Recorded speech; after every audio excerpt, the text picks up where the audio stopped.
Commencer ce webinaire organisé dans le cadre des Assises de la transition écologique sur Orléans Métropole et qui a pour terme vers un urbanisme circulaire et la ville des proximités. Je vais laisser la parole à Romain Roy, qui est vice-président au transport d'Orléans Métropole, pour vous présenter rapidement le contexte et des assises de la transition.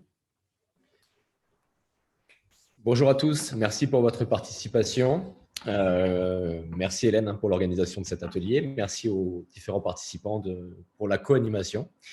Les Assises de la Transition, premier format, première édition pour la métropole d'Orléans. C'est un challenge, c'est une prise de pouls du territoire sur les 22 communes, sur toute notre agglomération, sur 9 thèmes. Pendant un mois, on a nos ateliers qu'on est en train d'organiser et sur lesquels vous êtes en train de participer. Où on va monter les habitants, les habitantes en compétences sur le sujet aujourd'hui de la mobilité, mais vous pouvez aussi bien vous organiser pour participer à la rénovation énergétique, les déchets, la biodiversité, les différents termes qui se présentent à vous. L'idée est que pendant un mois, chacun acquiert de nouvelles compétences pour qu'on puisse partager au travers des ateliers à la suite de ce mois de lancement des assises.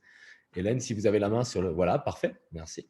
Donc, Assises lancée le 12 janvier. On est sur cette première phase d'apprentissage qui va se terminer à la fin de semaine, je crois, ou au début de semaine prochaine. Les 150 ateliers seront passés. Et ensuite, on va partir sur la partie exploration, construction de solutions. On aura 2 mois sur cette partie expérimentation.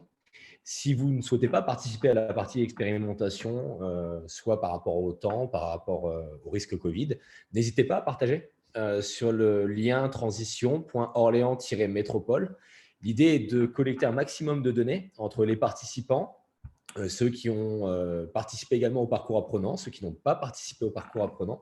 Chaque avis nous intéresse, que vous soyez habitant, collectif citoyen, que vous soyez acteur économique, que vous soyez élus, que vous soyez dans les services. On va travailler toute cette restitution, obtenir une synthèse pour la présenter en conseil métropolitain au plan pluriannuel d'investissement.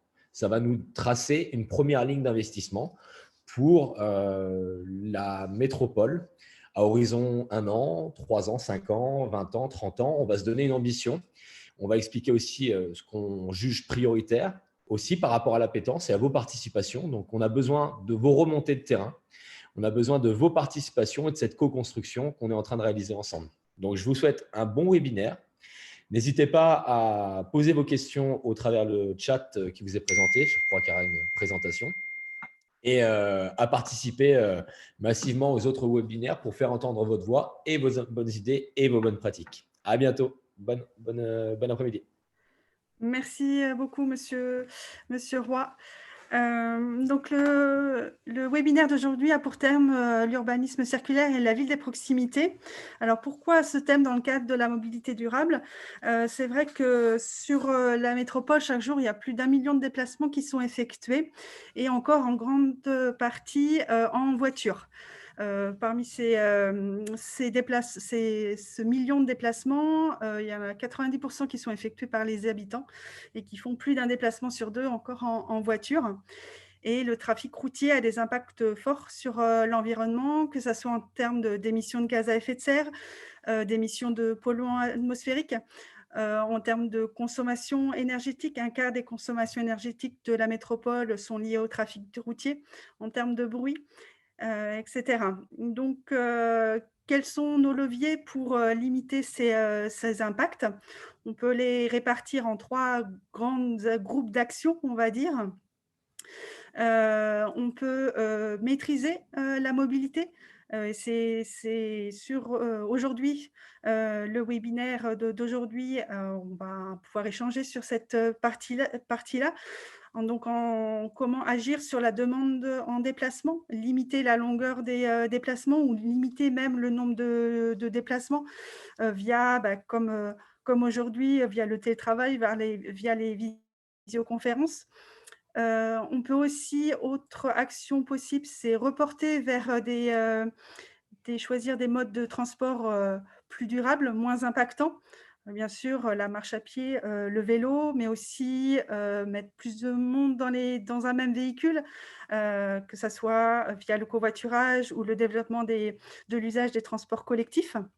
Et puis dernier axe de travail, c'est améliorer l'existant et l'usage des véhicules motorisés en, travaillant sur, leur consommation énergétique et type d'énergie, utilisée dans les transports. Donc aujourd'hui, on va échanger plus sur le 1er axe, comment maîtriser, nos déplacements et nos impacts sur l'environnement. Donc pour cela, le webinaire se déroulera en 2 parties. Une première présentation, par Sylvain Grisot, qui est urbanisme, autour de l'urbanisme circulaire, et un deuxième temps, de présentation de Laurent Fouillé, de l'agent d'urbanisme d'Orléans, de la Topos, sur la ville des proximités. Donc, ce que je propose, en fait, c'est que d'abord Sylvain Grisot fasse sa présentation et qu'il y ait un temps d'échange ensuite. Donc, pour cela, n'hésitez pas à poser vos questions, faire vos commentaires dans le fil de discussion qui est proposé sous Zoom. Donc, Sylvain Grisot, si vous voulez prendre la main sur la présentation. Ah oui, oui, voilà.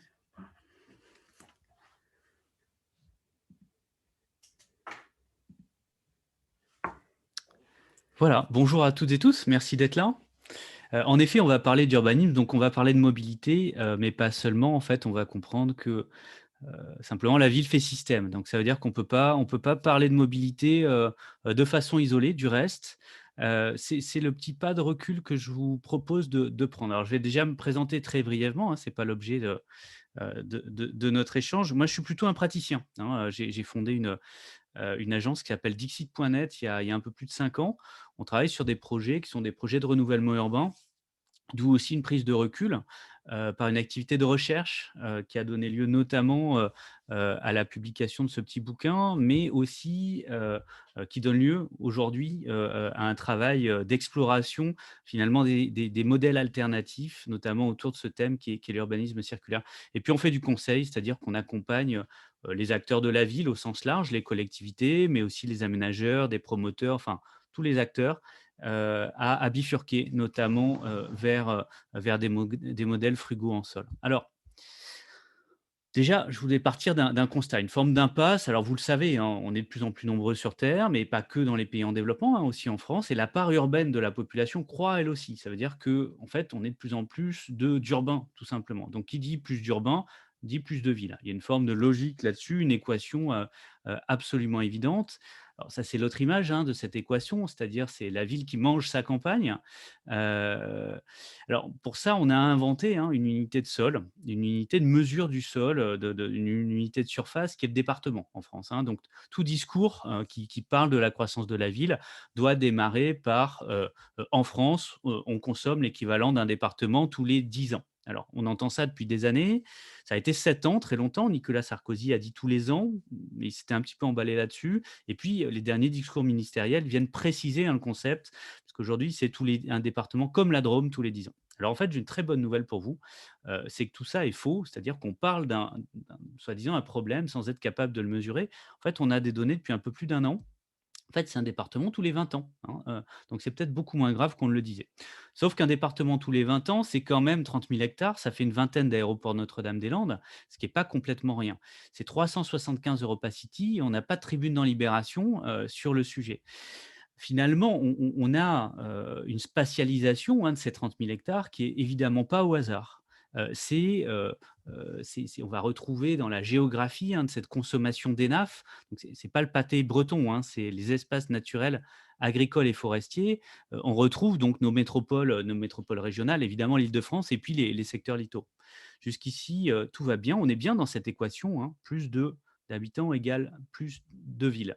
Sauf qu'en fait, on s'aperçoit que l'équation, à un moment, on n'a plus de proportionnalité. hein. On le voit sur la courbe, la surface de la ville croît 3 fois plus vite que la population de nos villes.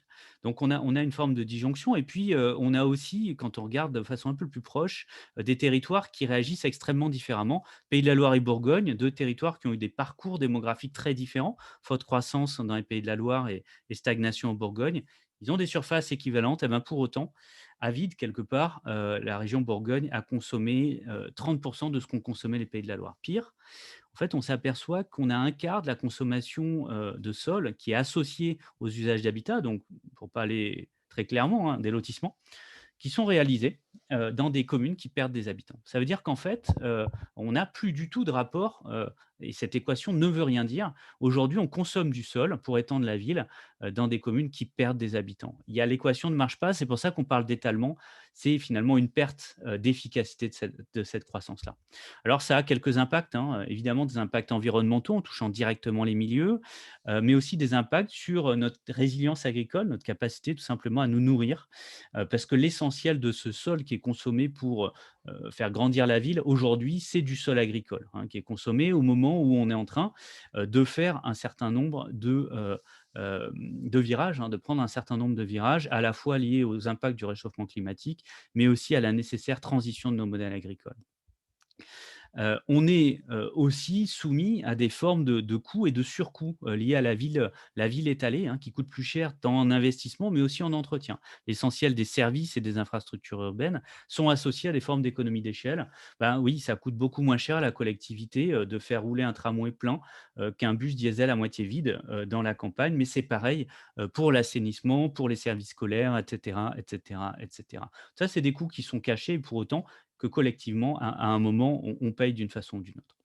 Et puis on a une forme d'urbanisme à fragmentation qui s'est développée au travers de tout ça, avec notamment, l'éviction, hein, du cœur des métropoles régionales, de ceux qui ont des salaires normaux, hein, qui ont des salaires classiques, qui font tourner les villes.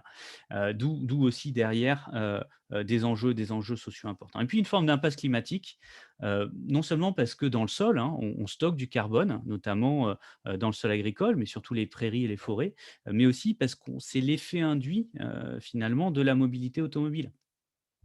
En fait, on arrive, à une équation aujourd'hui carbone dont on sait bien qu'elle n'est pas tenable. Il va falloir qu'on passe de 10 à 12 tonnes, par habitant, et qu'on divise par 6 globalement. Or, il se trouve qu'on a 50 de notre budget carbone, qui dépend de notre logement et de notre mobilité, c'est-à-dire, associé notamment à l'usage intensif de la voiture. Alors, la voiture, évidemment, elle est au cœur du système et ça fait partie, de ce qui ne fonctionne plus. On le voit bien, en périphérie de nos villes, y compris des villes moyennes. On retrouve de plus en plus de bouchons. On a une forme d'asphyxie du système, asphyxie réelle, hein, de nos poumons, mais aussi asphyxie de nos infrastructures routières, qui aujourd'hui dysfonctionnent et n'arrivent pas à encaisser, le trafic supplémentaire qui est amené par le développement, à distance, du périurbain. Et oui, parce qu'en fait, la voiture, c'est une conséquence évidemment de l'étalement urbain, mais c'est aussi sa cause. Alors si on revient très rapidement dans l'histoire, hein, 1908, c'est, la première Ford T, donc le début de l'industrialisation du système automobile.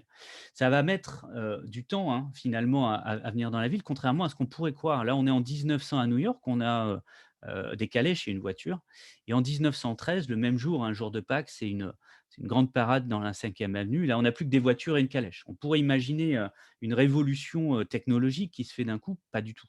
En fait, il y a eu beaucoup de débats, des débats assez virulents avec d'ailleurs la tentation dans certains États d'interdire la voiture dans la ville parce qu'il y a tout simplement des milliers de morts. Tout à coup, dans un système qui n'était pas organisé pour ça, un véhicule rapide, arrive, et c'est les piétons, en premier lieu qui en font les frais. Beaucoup de débats, qui mènent finalement, à un début de transformation, un début d'adaptation de la ville à la voiture en 1925, à l'épicentre de la culture automobile qui est Los Angeles, où on crée, la première réglementation qui vient hiérarchiser l'espace public et qui repousse, hein, le piéton sur le trottoir, et qui l'interdit de traverser quand il veut. Je vous invite à regarder, hein, les films, du début du XXe siècle, y compris de Paris, et on voit qu'on a un système, la rue, hein, qui est complètement désorganisée, et qui pour autant fonctionne parce qu'on a beaucoup de véhicules, des calèches, des chevaux, des vélos, des piétons, mais qui circulent, finalement à basse vitesse et donc ça fonctionne relativement bien. la voiture fait irruption là-dedans, évidemment avec beaucoup de dommages et finalement, arrive à gagner sa place en adaptant la ville à ses besoins. C'est là où on a le croisement des courbes, hein, avec donc l'augmentation très rapide, hein, du nombre de véhicules, de voitures en circulation aux États-Unis et la chute progressive du nombre de chevaux eux-mêmes en circulation. C'est aussi le moment, en 1924, où on invente les boîtes de nourriture pour chiens, parce qu'en effet, on avait beaucoup de viande de cheval excédentaire à ce moment-là.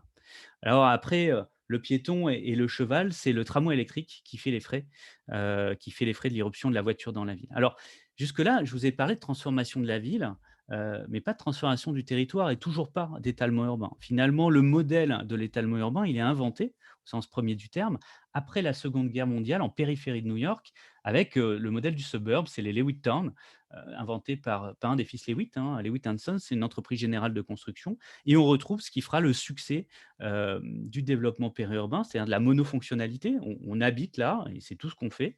On a accès au transport, on a accès aux services au travers de la voiture. On a un dessin urbain qui est particulier et puis on a une industrialisation de la production de logements qui nécessite aussi une standardisation du foncier. Qui dit maison standard nécessite sol standard et quoi de plus standard finalement qu'un sol agricole qui est plat, qui n'est pas bâti, qui a pas de voisins, et cetera, et cetera. Ça, c'est rendu possible à la fois par l'initiative privée, hein, de cette société qui fait l'acquisition de champs de patates et de champs d'oignons. C'est rendu aussi possible par la présence d'infrastructures autoroutières en périphérie de New York, qui ont été construites dans l'entre-deux-guerres. Et puis, c'est rendu possible parce que ces villes qui vont se développer progressivement sont dédiées uniquement aux anciens combattants américains qui bénéficient de garanties d'emprunt par l'État fédéral. On invente donc l'endettement des ménages pour l'acquisition de la résidence principale et ironie de l'histoire, les Wheat Sons, qui va développer ce modèle partout sur le territoire américain, fait faillite en 2007 avec la crise des subprimes, qui est complètement, enfin, qui est directement liée au surendettement des ménages américains pour l'acquisition de leur maison. Alors, le modèle, il se développe assez doucement finalement aux États-Unis, hein, parce qu'il attend le développement des infrastructures autoroutières, notamment à partir de 1956, où il y a un grand plan d'investissement qui est monté sur 10 ans avec plus de 60 000 kilomètres d'autoroutes construites aux États-Unis. Et la transposition en France viendra encore après, hein. On est plutôt au tout début des années 70 avec à la fois des investissements autoroutiers qui finalement donnent accès à la périphérie des villes, mais aussi un changement de braquet de l'État avec un nouveau modèle qui arrive en tout début des années 70 avec comme symbole la chalandonnette, un changement de modèle de l'État qui finalement renonce à ces investissements massifs dans le logement locatif au travers d'acteurs publics, hein, que sont les bailleurs sociaux, et avec une forme urbaine symbolique qui est le grand qui est grand ensemble, pour basculer sur un autre modèle qui est finalement l'aide à l'accession des ménages. C'est le début, hein, du slogan Une France de propriétaires, au travers de l'action d'opérateurs privés, hein, d'opérateurs de construction privés qu'on retrouve aujourd'hui, notamment sur les grandes majors, un certain nombre de grandes majors de la construction, hein, qu'on fait florès à ce moment-là. Et puis un autre modèle de construction, puisqu'on n'est plus sur la forme urbaine du grand ensemble, mais on est sur le pavillon, hein, la naissance de ce fameux rêve pavillonnaire dont on n'appellera pas comme ça à l'époque. Alors, vous allez me dire politique de droite, en fait non, pas du tout, politique de gauche, hein, c'est le en même temps de l'étalement urbain, puisque là où le modèle s'invente, il se crée, le message est donné par l'État, il est généralisé plutôt à partir du début des années 80, notamment avec les lois de décentralisation 82-83 qui donnent les clés du foncier aux maires. Les maires, avec les POS, plans d'occupation des sols, hein, qui étaient en amont des PLU, reprennent le droit, hein, prennent le droit plus exactement, puisqu'ils ne l'avaient pas, d'aménager progressivement leur territoire, notamment en ouvrant à l'urbanisation un certain nombre de secteurs, c'est les zones AU, qui vont pouvoir permettre aux opérateurs privés de viabiliser et donc aux Français de construire leur maison et de faire l'acquisition de leur résidence principale. Alors, c'est l'invention d'un nouveau modèle de développement de communes rurales qui, en périphérie des villes, ont encaissé, hein, l'exode rural pendant des années. On le voit sur les courbes, hein, d'INSEE de ces communes. Et là, ça redémarre, notamment avec une forme de politique d'attractivité qui est rendue possible par l'équipement en route, finalement, du territoire. C'est la revanche et c'est le développement de ce qu'on appellera plus tard le périurbain, qui démarre vraiment à partir des années 80. Donc c'est là où on retrouve dans le développement de ce périurbain, c'est-à-dire des secteurs sur lesquels on habite, on dort quelque part, mais on ne travaille pas. C'est les secteurs en rouge qui vont se déployer ici sur la carte et qui sont évidemment générateurs, qui sont rendus possibles, leur développement par la voiture, mais évidemment, ça vient intensifier le trafic automobile. Alors, tous ces problèmes, ce phénomène-là, on en parle depuis longtemps, hein. La loi SRU en 2000 en parlait déjà. On parlait de construction de la ville sur la ville, on ne parlait pas de réchauffement climatique, mais globalement, les constats étaient posés et beaucoup d'outils étaient mis en œuvre, notamment le passage du POS au PLU. En 2010, Télérama titrait sur la France moche, ça a créé beaucoup de débats dans la profession. Beaucoup moins dans la société civile, ça n'a pas eu un effet bœuf et finalement on a constaté, une baisse, pendant quelques années de la consommation de sol. Il y a une forme de satisfecit, de la profession, sauf qu'en fait cette baisse de la consommation de sol, déjà elle s'est arrêtée. Les chiffres de 2016-2017 et 2018 qu'on vient d'avoir confirment ça. On a une stagnation, sinon une légère remontée dans certains territoires de la consommation de sol, mais en fait on s'aperçoit que cette baisse-là, elle était liée directement, une fois de plus, à l'impact économique des problèmes américains. C'est l'impact de la crise des subprimes, notamment sur les finances locales, qui a généré cette baisse de consommation foncière. Impuissance donc aussi à réguler le phénomène. Alors on a une nouvelle couche là, qui arrive, qui devrait être présentée demain au Conseil des ministres, avec notamment le zéro artificialisation net. Alors il n'y a pas encore de logo officiel, donc j'ai pris celui-là, vous m'excuserez. Une nouvelle couche réglementaire qui est importante, mais sans doute insuffisante une fois de plus. Insuffisante parce que la politique de la prohibition a montré qu'elle n'était pas suffisante et qu'il fallait développer les alternatives concrètes, finalement changer de modèle de façon beaucoup plus globale et pas simplement bouger les curseurs du modèle actuel. Changer de normal, puisqu'il y a moins de 50 ans, on a inventé ce nouveau normal fondé sur la mobilité automobile. Moins de 50 ans, début des années 80, qui dissocie les fonctions, notamment l'habiter du travail, qui les éloigne via les infrastructures routières, mais qui dissolvent aussi la ville et la forme de la ville, puisqu'aujourd'hui, ce qui fait la ville, c'est à 48% des infrastructures, notamment routières, du stationnement, aussi des infrastructures du rail, hein. Mais finalement, ce qui fait la ville, c'est que 18%, c'est du bâtiment, hein. Donc, on a aussi dissous notre ville qui est structurellement sous-dense, à part dans le cœur de nos métropoles. Alors, l'urbanisme circulaire, est-ce que c'est un nouveau modèle? En fait, vous allez voir, pas vraiment. C'est une clé de lecture sur ce qu'on fait. Aujourd'hui, ce qu'on fait, c'est plutôt de l'urbanisme linéaire, c'est-à-dire que notre matière première pour faire la ville, c'est essentiellement des espaces agricoles, hein. Donc, on vient consommer des sols agricoles pour un usage urbain. Il y a une forme d'obsolescence programmée, comme on parle d'obsolescence programmée pour un lave-linge, c'est-à-dire qu'il est fait finalement pour être cassé rapidement. Là, dans notre cas, c'est sans doute pas programmé, mais pour autant, on construit aujourd'hui pour un seul usage, le premier usage, et on suroptimise nos bâtiments. Conclusion, qu'est-ce qu'on a derrière? Des friches, des espaces vacants, des délaissés au bord de nos échangeurs.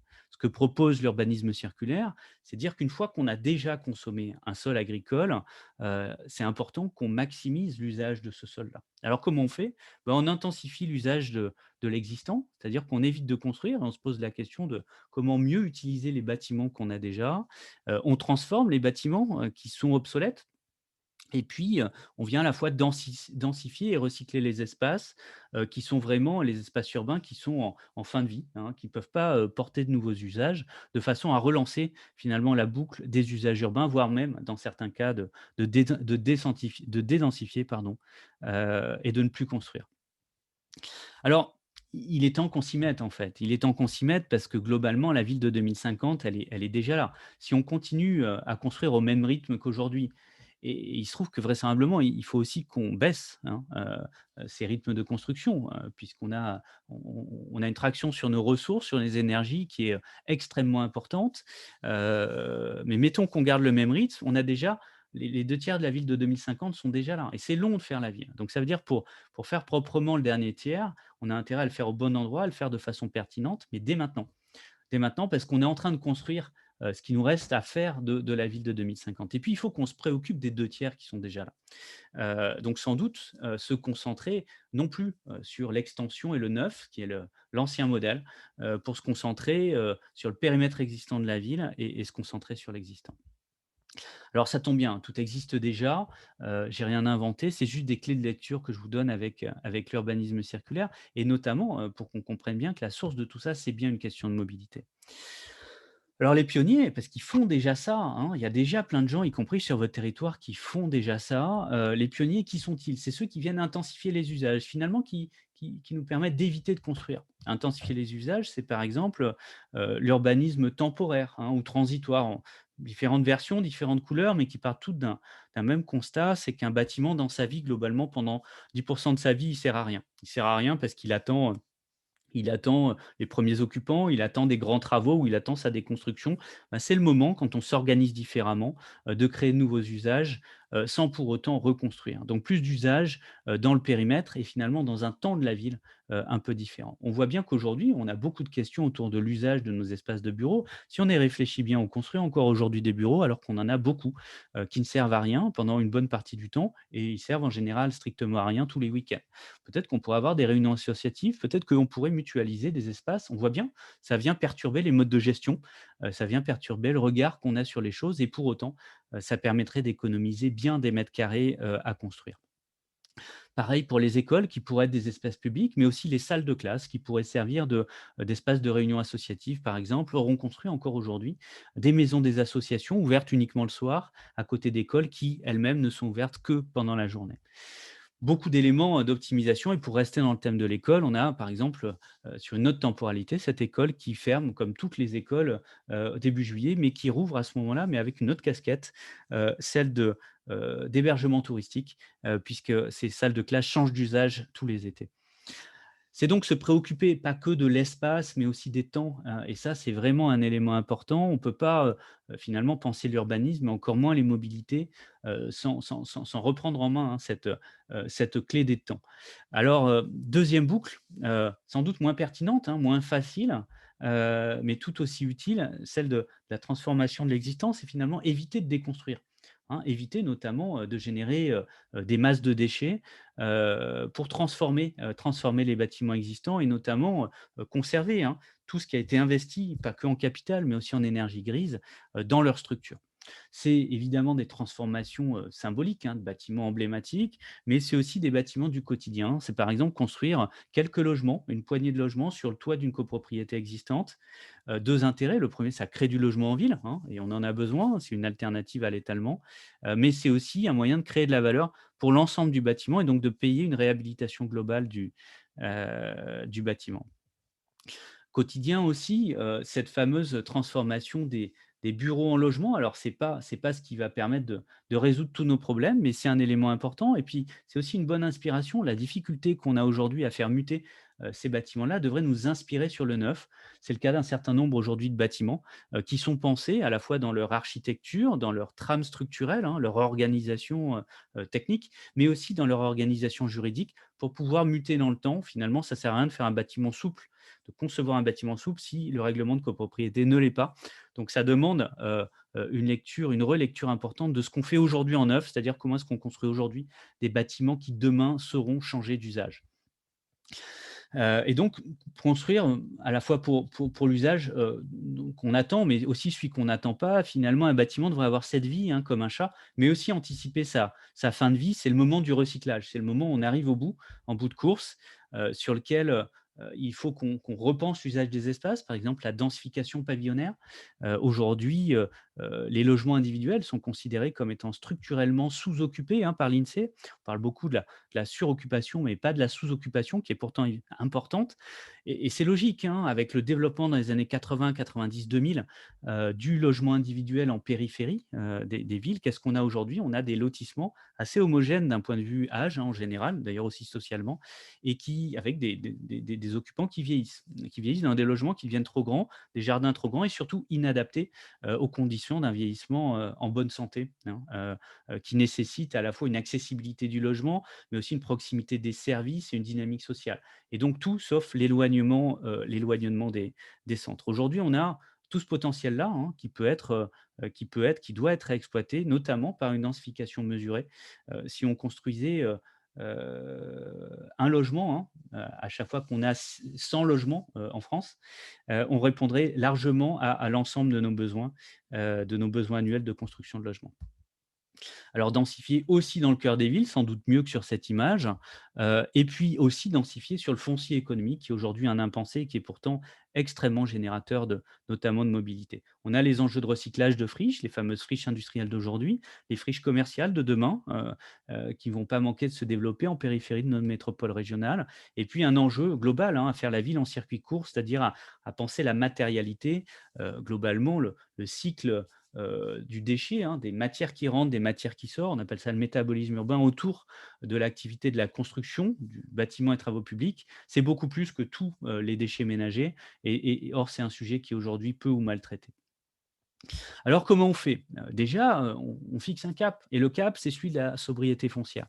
Sobriété foncière, c'est ce retournement finalement du régime de priorité, sur lequel on donne la priorité au travail sur l'existant, dans le périmètre de la ville existante, y compris le périurbain, y compris le village, y compris le rural, plutôt que de l'étaler et de se concentrer sur le neuf. C'est éviter, de construire en intensifiant les usages, éviter de déconstruire en transformant l'existant et puis éviter de s'étaler en densifiant, en recyclant les espaces. Alors une fois que j'ai dit ça, c'est facile, et en même temps, cette question de la sobriété foncière, c'est pas une fin en soi. C'est pas une fin en soi, c'est une clé vers une sobriété globale puisqu'on le voit bien, cette sobriété foncière, elle induit quoi? Aussi une sobriété en mobilité, une sobriété en énergie, en pollution et cetera et cetera et cetera. La clé est donc évidemment dans le développement de la ville de la proximité. On va en parler juste après, hein, je ne vais pas m'étaler là-dessus, mais à partir du moment où le modèle des 50 dernières années a été construit sur l'usage immodéré de la voiture, le modèle qui va pouvoir s'y substituer est évidemment associé à un changement de régime de mobilité. Ça veut dire qu'à la fois, il faut donner le choix, hein. La ville de la proximité, c'est celle qui laisse la liberté de laisser la voiture au garage, mais aussi donner le cap. On a 7 millions de Français qui déménagent tous les ans.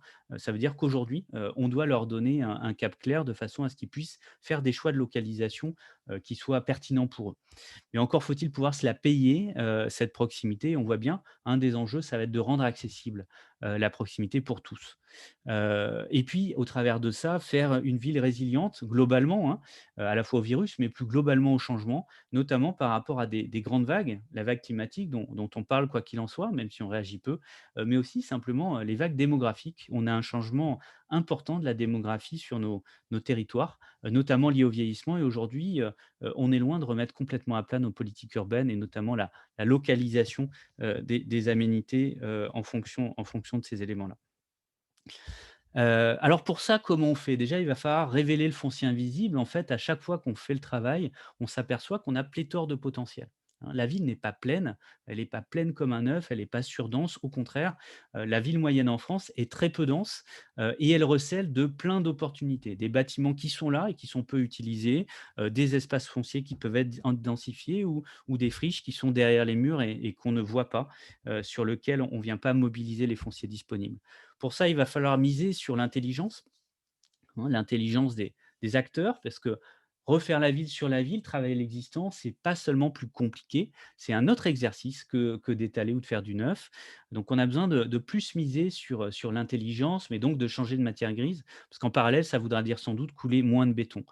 On a besoin pour ça, d'outils opérationnels, hein, de mettre en place les outils de maîtrise foncière, de recyclage foncier, de sortir un certain nombre de biens fonciers, de la seule gestion, par le marché, donc de parler enfin, de reparler cette question des communs, hein, de ce qui pour nous est essentiel. Je pense évidemment au logement abordable, mais aussi au commerce de centre-ville, aussi à l'espace permettant le développement économique ou au périurbain agricole. Et puis on a besoin de forger, une cohérence des politiques publiques. Ça ne marche pas, d'avoir une ville-centre qui souhaite être vertueuse sur la question de la sobriété foncière, des mobilités alternatives, si toute sa périphérie, se développe en contradiction avec ces politiques-là.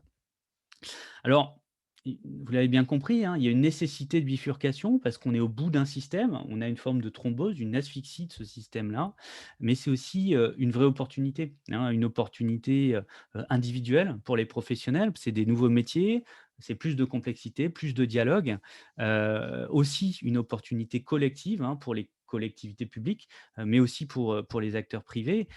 C'est tout simplement aussi une opportunité pour nous de construire une ville qui est plus agréable à vivre, simplement la ville qu'on veut, parce qu'à la fin, je ne suis pas en train de parler d'une ville utopique. Hein. Quand je parle de la ville frugale, la ville pour tous, la ville de la proximité, la ville résiliente, c'est juste la ville dont on a envie, dont on a besoin.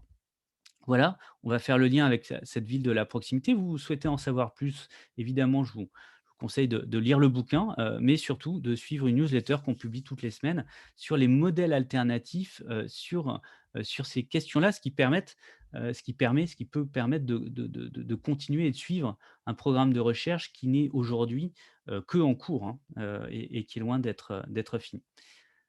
Hop là.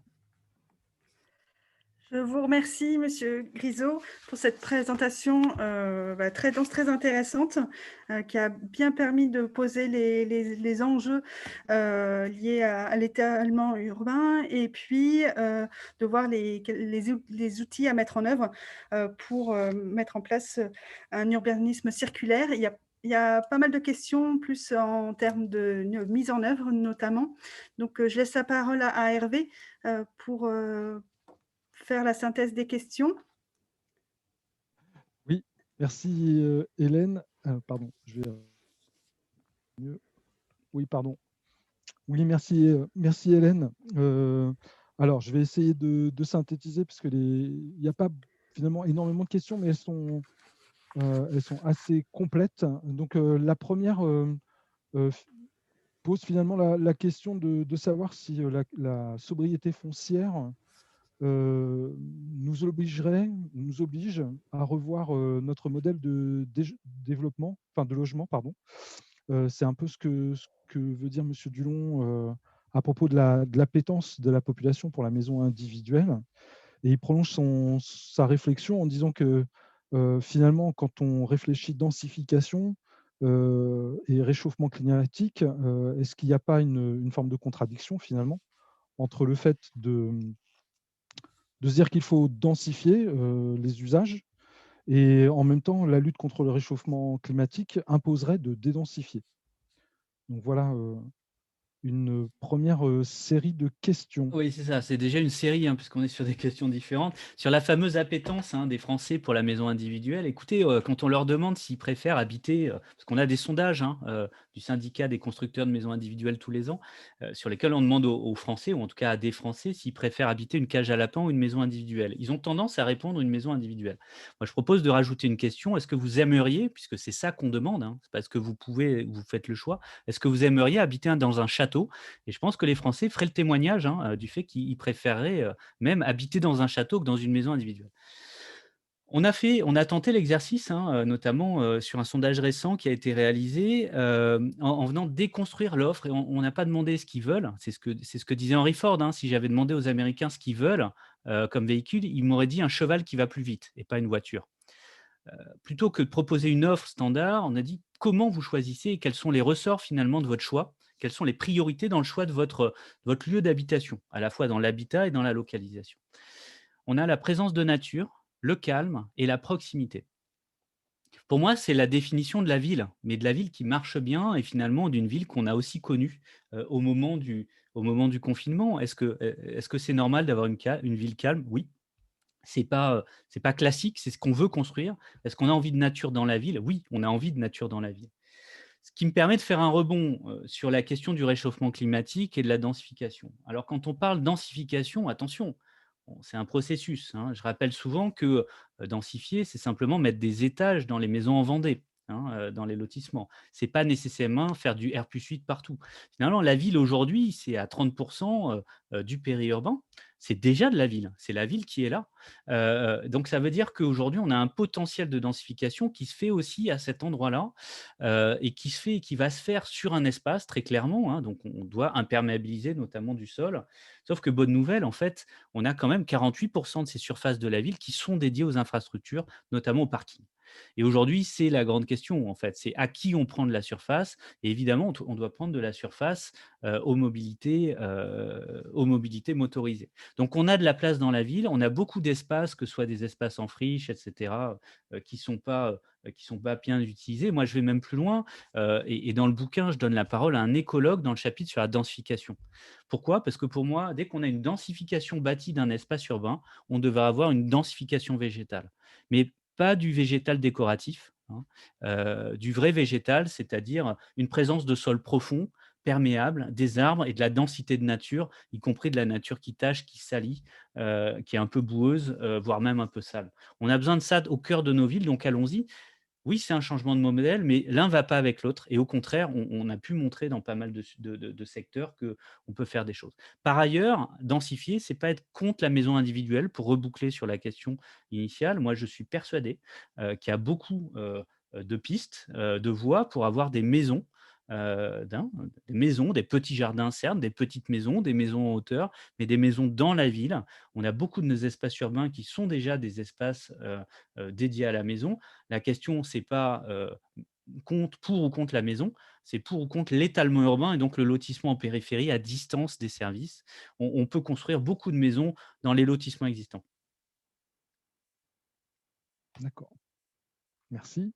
Alors, j'ai une autre série de questions qui renvoient peut-être à l'échelle de la réflexion sur la ville. Vous l'avez abordé à l'instant en disant que le périurbain, c'est déjà de la ville. Euh, alors, brutalement, est-ce que finalement refaire la ville sur la ville, ça ne serait qu'une question urbaine, ce serait qu'un problème d'urbain? Et l'autre versant de la question, c'est finalement pour la partie ruralité, qu'est-ce que ça veut dire? C'est un peu le sens de la question que pose Nicolas dans les dernières questions. C'est euh, quels sont les outils ou quelles sont les pratiques qu'on devrait adapter plutôt dans le périurbain? Moi, j'y rajouterais une deuxième question, c'est que le périurbain, c'est construit aussi grâce aux migrations de l'urbain vers la Bien sûr. campagne. Et du coup, si on arrête ça, qu'est-ce que ça veut dire pour le développement des communes dans le périurbain? Alors, moi, mon propos, quand je parle d'urbain, je parle de ville constituée. Donc, il y a le village dedans, hein. Il y a le village, y compris le village rural, hein. On est bien là-dessus, même si ça peut être ambigu. Et à mon sens, le modèle de l'urbanisme circulaire, il est applicable à l'ensemble de ces territoires, que ce soit la métropole régionale, que ce soit le périurbain ou même le rural qui serait plus distant encore. Il est applicable, mais de façon différente, en effet, hein. Et la question, c'est dans chacun de ces territoires-là, comment est-ce que finalement on assume sa part de responsabilité en l'appliquant comme on peut. Voilà. Et quelque part, c'est facile pour les métropoles, mais les métropoles administratives, hein, ces petits périmètres administratifs qui aujourd'hui constituent nos métropoles régionales, c'est assez facile d'être vertueux en consommation de sol, puisque quelque part, il n'y a plus grand-chose à consommer, hein, dans beaucoup de ces métropoles-là. Et qu'est-ce qu'on a? On a une inflation des valeurs et donc on évince une partie de notre population. On n'assume pas notre rôle en hébergeant notamment nos familles, hein, familles aux revenus normaux. Alors, je ne vais pas vous faire le truc sur les 5 000 €, hein, est-ce qu'on est riche ou pas? Globalement, ceux qui font tourner la ville, notamment pendant le confinement, donc des gens aux revenus normaux, des familles, aujourd'hui, il y a extrêmement peu d'offres et c'est extrêmement difficile de continuer à habiter. Donc, dans un processus normal, on part dans la périphérie, notamment sur un processus d'achat. Euh, alors, ça veut dire que dans la périphérie et le périurbain, à mon sens, il y a énormément à faire. Et ça devrait être le champ de conquête, hein, le grand territoire d'avenir aujourd'hui pour nous, urbanistes, pour l'acteur de chacun. Il faut arrêter de dire que c'est pas bien, c'est un fait, c'est fait. C'est urbanisé, donc quel que soit le passé, on peut le regretter ou pas, en tout cas c'est là et donc c'est un potentiel phénoménal. Parce qu'on sait intensifier ces espaces-là, parce qu'on peut densifier, c'est-à-dire amener plus d'habitants. Quand on va amener plus d'habitants, on pourra ramener plus de services, parce que finalement on est tellement vaste, tellement lâche, on a tellement, d'espaces délaissés, de résiduels au travers des infrastructures, qu'on peut sans doute mailler, de façon à tracer de la proximité. En tout cas, sur une bonne partie de ces espaces, il y a vraiment mieux à en faire que ce que c'est aujourd'hui. Donc une vraie capacité à se réinventer. Par contre, ce qu'il faut, c'est être strict, hein, sur la question de la nouvelle consommation de sol pour se retourner vers ce qui existe sur lequel il y a énormément de potentiel, mais on le voit bien, il doit être levé différemment. Et puis sur le rural distant ou des territoires, villes moyennes, mais qui sont peu accessibles, hein, qui pêchent finalement là-dessus, qui ont ce handicap-là de la distance. Il faut aussi qu'on change de braquet. Aujourd'hui, on a 10% du foncier qui est consommé dans des communes rurales et c'est 2% de la croissance en nombre de ménages. Hein, donc, en fait, c'est que ce n'est que 10% du problème. Et pourtant, en termes de perte d'efficacité, c'est là où on fait le pire. Hein. Donc le problème, il est vraiment présent là-dessus, sauf qu'aujourd'hui, et depuis le début des années 80, le seul modèle qu'on a pu inventer, c'est un modèle qui est dans nos règles fiscales, qui est dans notre code général des collectivités locales, etc., etc. Le seul modèle qu'on a inventé, c'est le modèle de la croissance. Alors, ce n'est pas la croissance du PIB, mais c'est la croissance de la population. Et finalement, un maire est indexé là-dessus, hein, sur sa capacité à attirer, à revitaliser, donc à revenir en arrière finalement, en attirant de nouveaux habitants. Or, on crée des logements en périphérie et on perd toujours des habitants parce que le centre est de plus en plus délaissé. Ça veut dire que là-dessus, il faut qu'on invente un autre modèle, qui est un modèle de développement, mais sans croissance, et qu'on assume aussi qu'on a une bonne partie des territoires français, hein. 14 000 communes en France, sur les 35 000, perdent des habitants, hein. Donc, ce n'est pas une anecdote. Une ville comme Le Havre n'a pas vu un recensement positif depuis 1982. Donc, ça ne touche pas que du rural très éloigné. On a des territoires, on a beaucoup de territoires qui ne voient pas leur croissance qui ne voit pas de croissance de population et en même temps, il mérite un avenir, mais il faut arrêter de singer le modèle de la métropole au travers de l'attractivité pour s'inventer un modèle propre. C'est pas évident, mais des territoires l'ont fait. Il y a eu des réflexions comme ça qui aujourd'hui sont inacceptables en France sur les questions de décroissance, tout en faisant projet. Par exemple en Allemagne, et pas qu'en Allemagne, en ex-Allemagne de l'Est, mais aussi en Grande-Bretagne, il y a des travaux qui sont importants là-dessus et qui amènent à avoir des vraies stratégies de développement mais qui ne sont pas fondées uniquement sur cette course à la croissance. D'accord. Hélène, est-ce qu'il nous reste un petit peu de temps pour refaire un point sur des questions ou... Oui, il y a encore 10 minutes. On peut prendre 10 minutes Ok, pour très bien. Alors, les questions. j'ai une autre rafale qui parle finalement d'outils de gestion et d'échelle de ces outils de gestion, notamment autour du foncier, mais pas que. Finalement, en termes de compétences aussi, euh, quelles seraient les bonnes échelles et peut-être les compétences à acquérir ou à développer, à renforcer en matière d'aménagement, peut-être en matière foncière aussi, pour pouvoir agir. Alors ça pose plusieurs questions. Il y a la question de la connaissance et la question de la compétence de l'action, hein. Alors très clairement aujourd'hui, il y a une chose qui est très claire. À partir du moment où on se dit que l'urbanisme est directement associé, à la mobilité, aux infrastructures, à l'évidence, le cadre communal n'est pas le cadre pertinent pour développer une stratégie urbaine. Je suis désolé, mais faut Ah faut oui, juste bah, qu'on arrête de rigoler avec ces questions-là. Je ne sais pas pourquoi on a encore des PLU en France à l'échelle communale, hein. Je ne dis pas que l'intercommunalité, pour autant, est la bonne échelle, hein.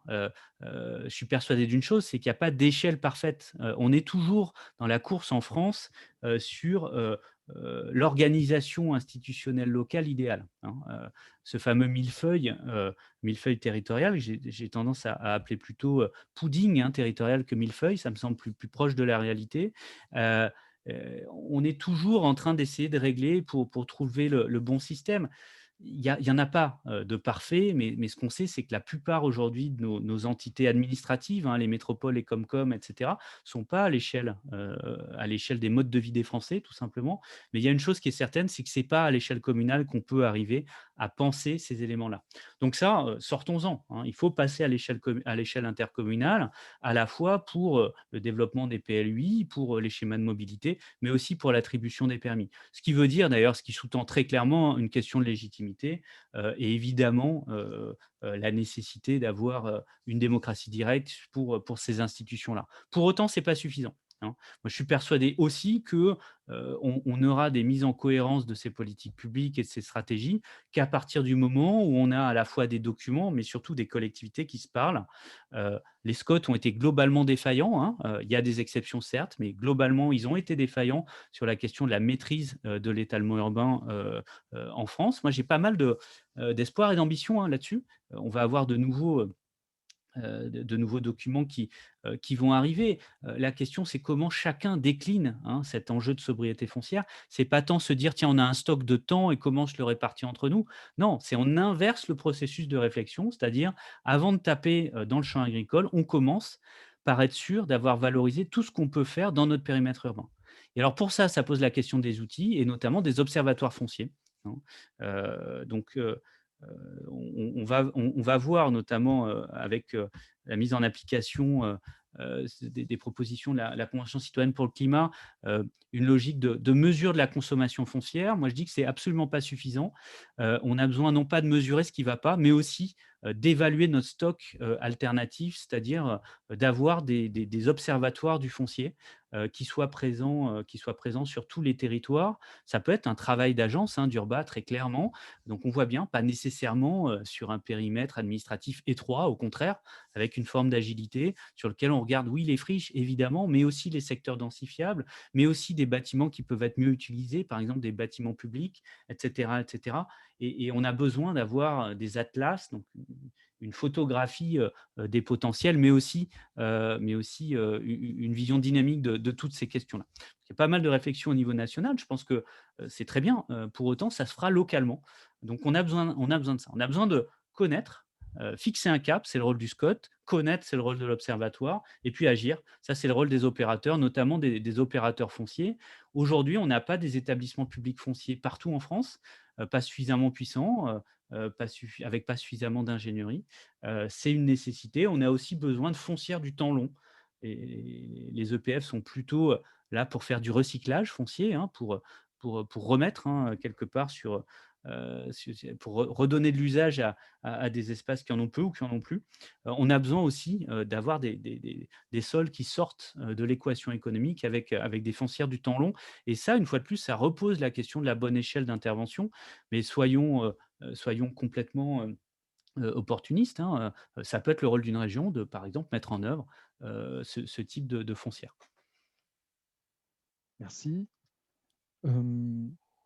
Hélène, est-ce que toi, de ton côté, tu avais une question éventuellement à poser ou Monsieur Laurent Fouillé, le cas échéant? Je regarde les questions. Il restait quelques questions dans le chat.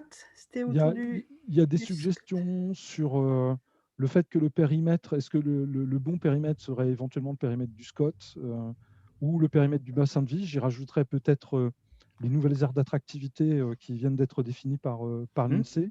Pourquoi pas? Mais est-ce que ça veut dire par ailleurs qu'il faut qu'il y ait forcément une gouvernance légitime? Vous parliez de démocratie directe à ces échelles-là, et donc ça changerait les périmètres des métropoles, des Comcom, etc. On a besoin d'un périmètre avec une légitimité politique à partir du moment où on agit. Par contre, pour l'observation, on voit bien on peut être beaucoup plus souple. Pour les outils opérationnels qui sont ensuite mis en œuvre par les collectives, on peut être aussi beaucoup plus souple. On a des établissements publics fonciers qui sont à des périmètres différents, régionaux ou départementaux, même si l'échelle régionale donne une force de frappe incomparable.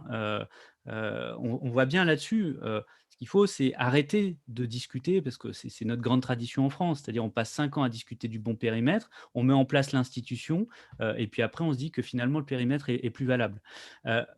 Agissons avec les périmètres qu'on a, avec les outils qu'on a, et peu importe, ce qu'il faut, c'est qu'on ait tous le même cap. Donc, c'est dans le SCOT ou c'est dans le PLUI, etc., etc. Mais le cap, il doit être clair, il doit être lisible pour chacun.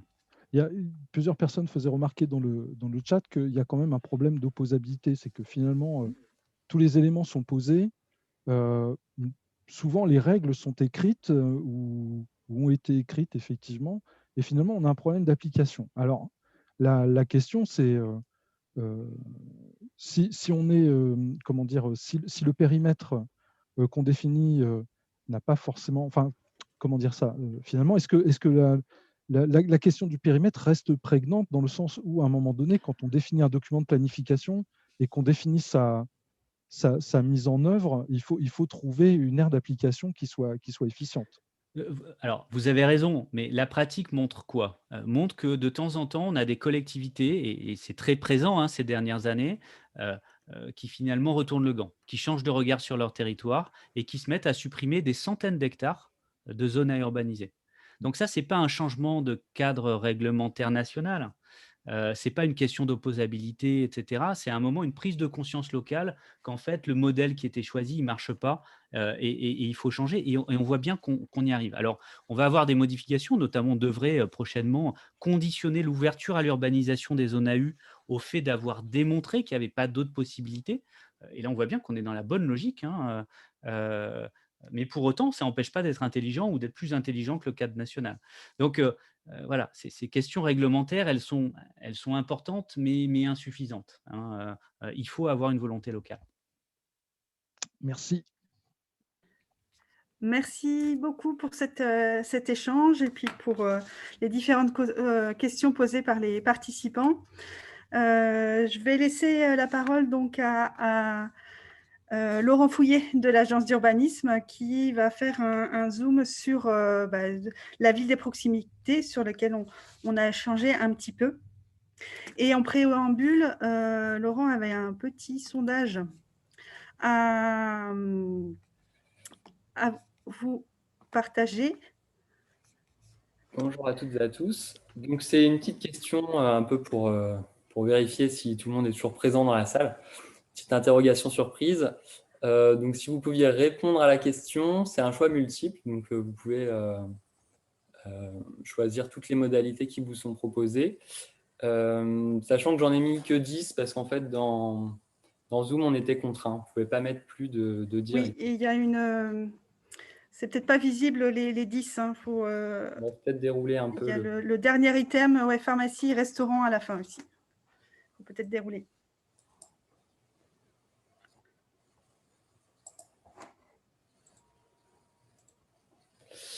Donc, c'était un petit interlude. Donc, bonjour à toutes et à tous. Merci Sylvain Grisot pour cette présentation. La suivante va logiquement bien coïncider avec tout ce qui a déjà été dit. Et puis, merci à Orléans Métropole d'organiser ces ateliers ces assises de la transition. Pardon. Donc, ma présentation elle va être en 3 parties. L'idée, c'est de regarder un peu ce qu'on a fait chez nous pendant que d'autres faisaient à peu près la même chose ailleurs. De présenter cet outil et puis de s'inspirer d'exemples venus d'ailleurs. Donc, ça correspond aux 3 parties que vous voyez là. Donc, je vais aller... Oui, Laurent, on arrête le sondage peut-être pour... Ah oui, tu peux. Si les gens ont répondu. Oui. Et je ne sais pas si tu veux... Parce que du coup, les résultats vont apparaître, c'est ça? Oui. Ah, excusez-moi, voilà. Parce que sinon, on aurait pu faire ça à la fin. Juste pour moi, le temps de les prendre en note, si vous voulez bien. Merci. Bon, on voit quand même que l'école est en tête. Et puis donc, la boulangerie, ensuite les achats alimentaires, le parc naturel, enfin l'espace de respiration, on va dire, puis le marché hebdomadaire, et ensuite, donc, pharmacie, médecin, et puis là, on passe en dessous des 30% avec le distributeur de billets, la livraison retraite colis, avec 19%, et en dernier, le restaurant, 8%. J'arrête le sondage, du coup.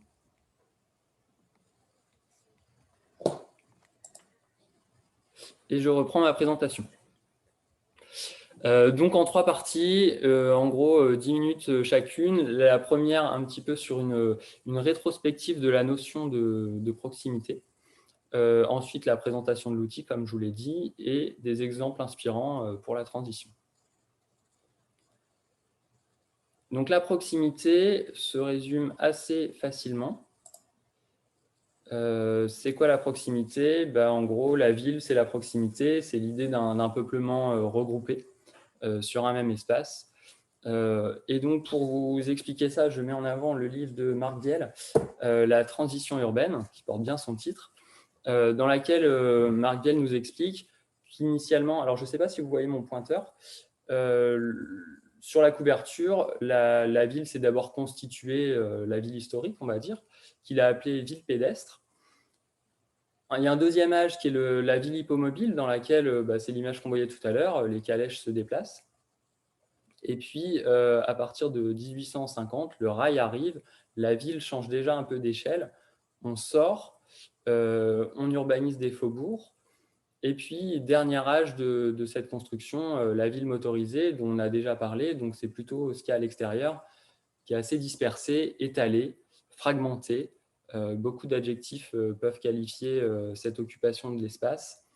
Et donc, dans cet environnement-là, et c'est pour ça que dans cet atelier, on parle à la fois de la ville et de l'autre côté de la mobilité, dans une ville où tout est loin, et ben on se déplace beaucoup. Il faut se déplacer vite et en voiture.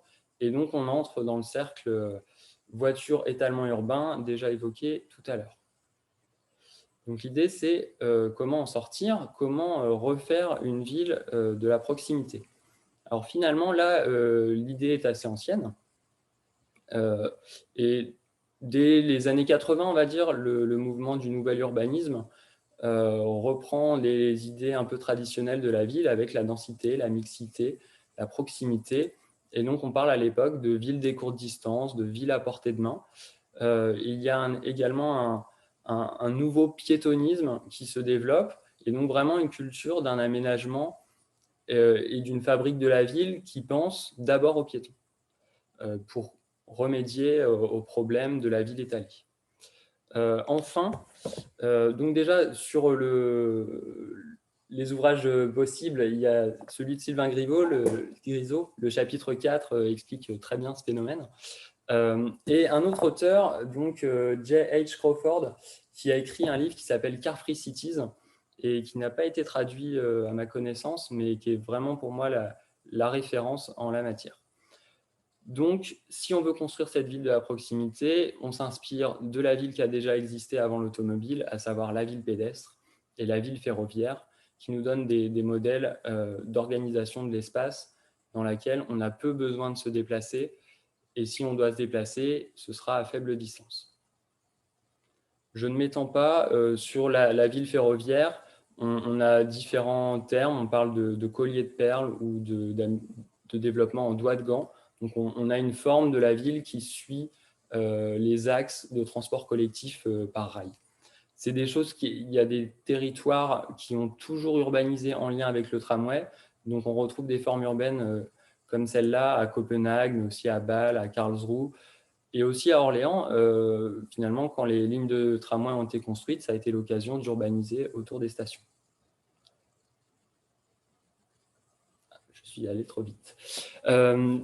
Donc, la notion en elle-même de ville du quart d'heure qui a été popularisée cette année, j'ai essayé de voir un peu d'où venait cette idée, donc d'essayer de retrouver quels étaient les territoires précurseurs. Donc, aussi loin que j'ai pu remonter, j'ai trouvé Portland en 2010 qui lance un plan du quartier à 20 minutes.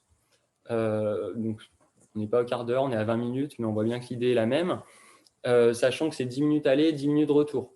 Donc, ils auraient pu appeler ça aussi le quartier des 10 minutes. En 2016, cette idée est reprise par Détroit. Et pour revenir à la discussion de tout à l'heure, Détroit, c'est l'effondrement. Et on repart. Et en plus, Détroit, c'est la ville de la voiture. Donc, avec une industrie automobile sinistrée, une ville sinistrée, Détroit repart en 2016 avec un plan vraiment axé sur la proximité et le voisinage. En 2017, on est en Australie, c'est Melbourne qui en bat le pas, toujours avec la même notion de quartier à 20 minutes. Et puis en 2019, la ville du quart d'heure fait son apparition. Donc là, c'est Carlos Moreno, dont l'idée est reprise dans le programme de la candidate maire sortante Anne Hidalgo. Et puis on en parle, et à Ottawa, en décembre, est adopté un plan officiel qui intègre cette notion. Et ce coup-là, on n'est plus sur le 20 minutes, mais on est bien sur le 15. Et donc, on voit l'affluence un peu parisienne à Ottawa. Sauf que la presse a omis de souligner le fait qu'en 2019, Orléans adopte son SCOT et que dans son SCOT, l'objectif est, en 2035, de devenir la métropole des proximités. Et pour cela, on utilise l'outil Ville des proximités dont je vais parler ensuite.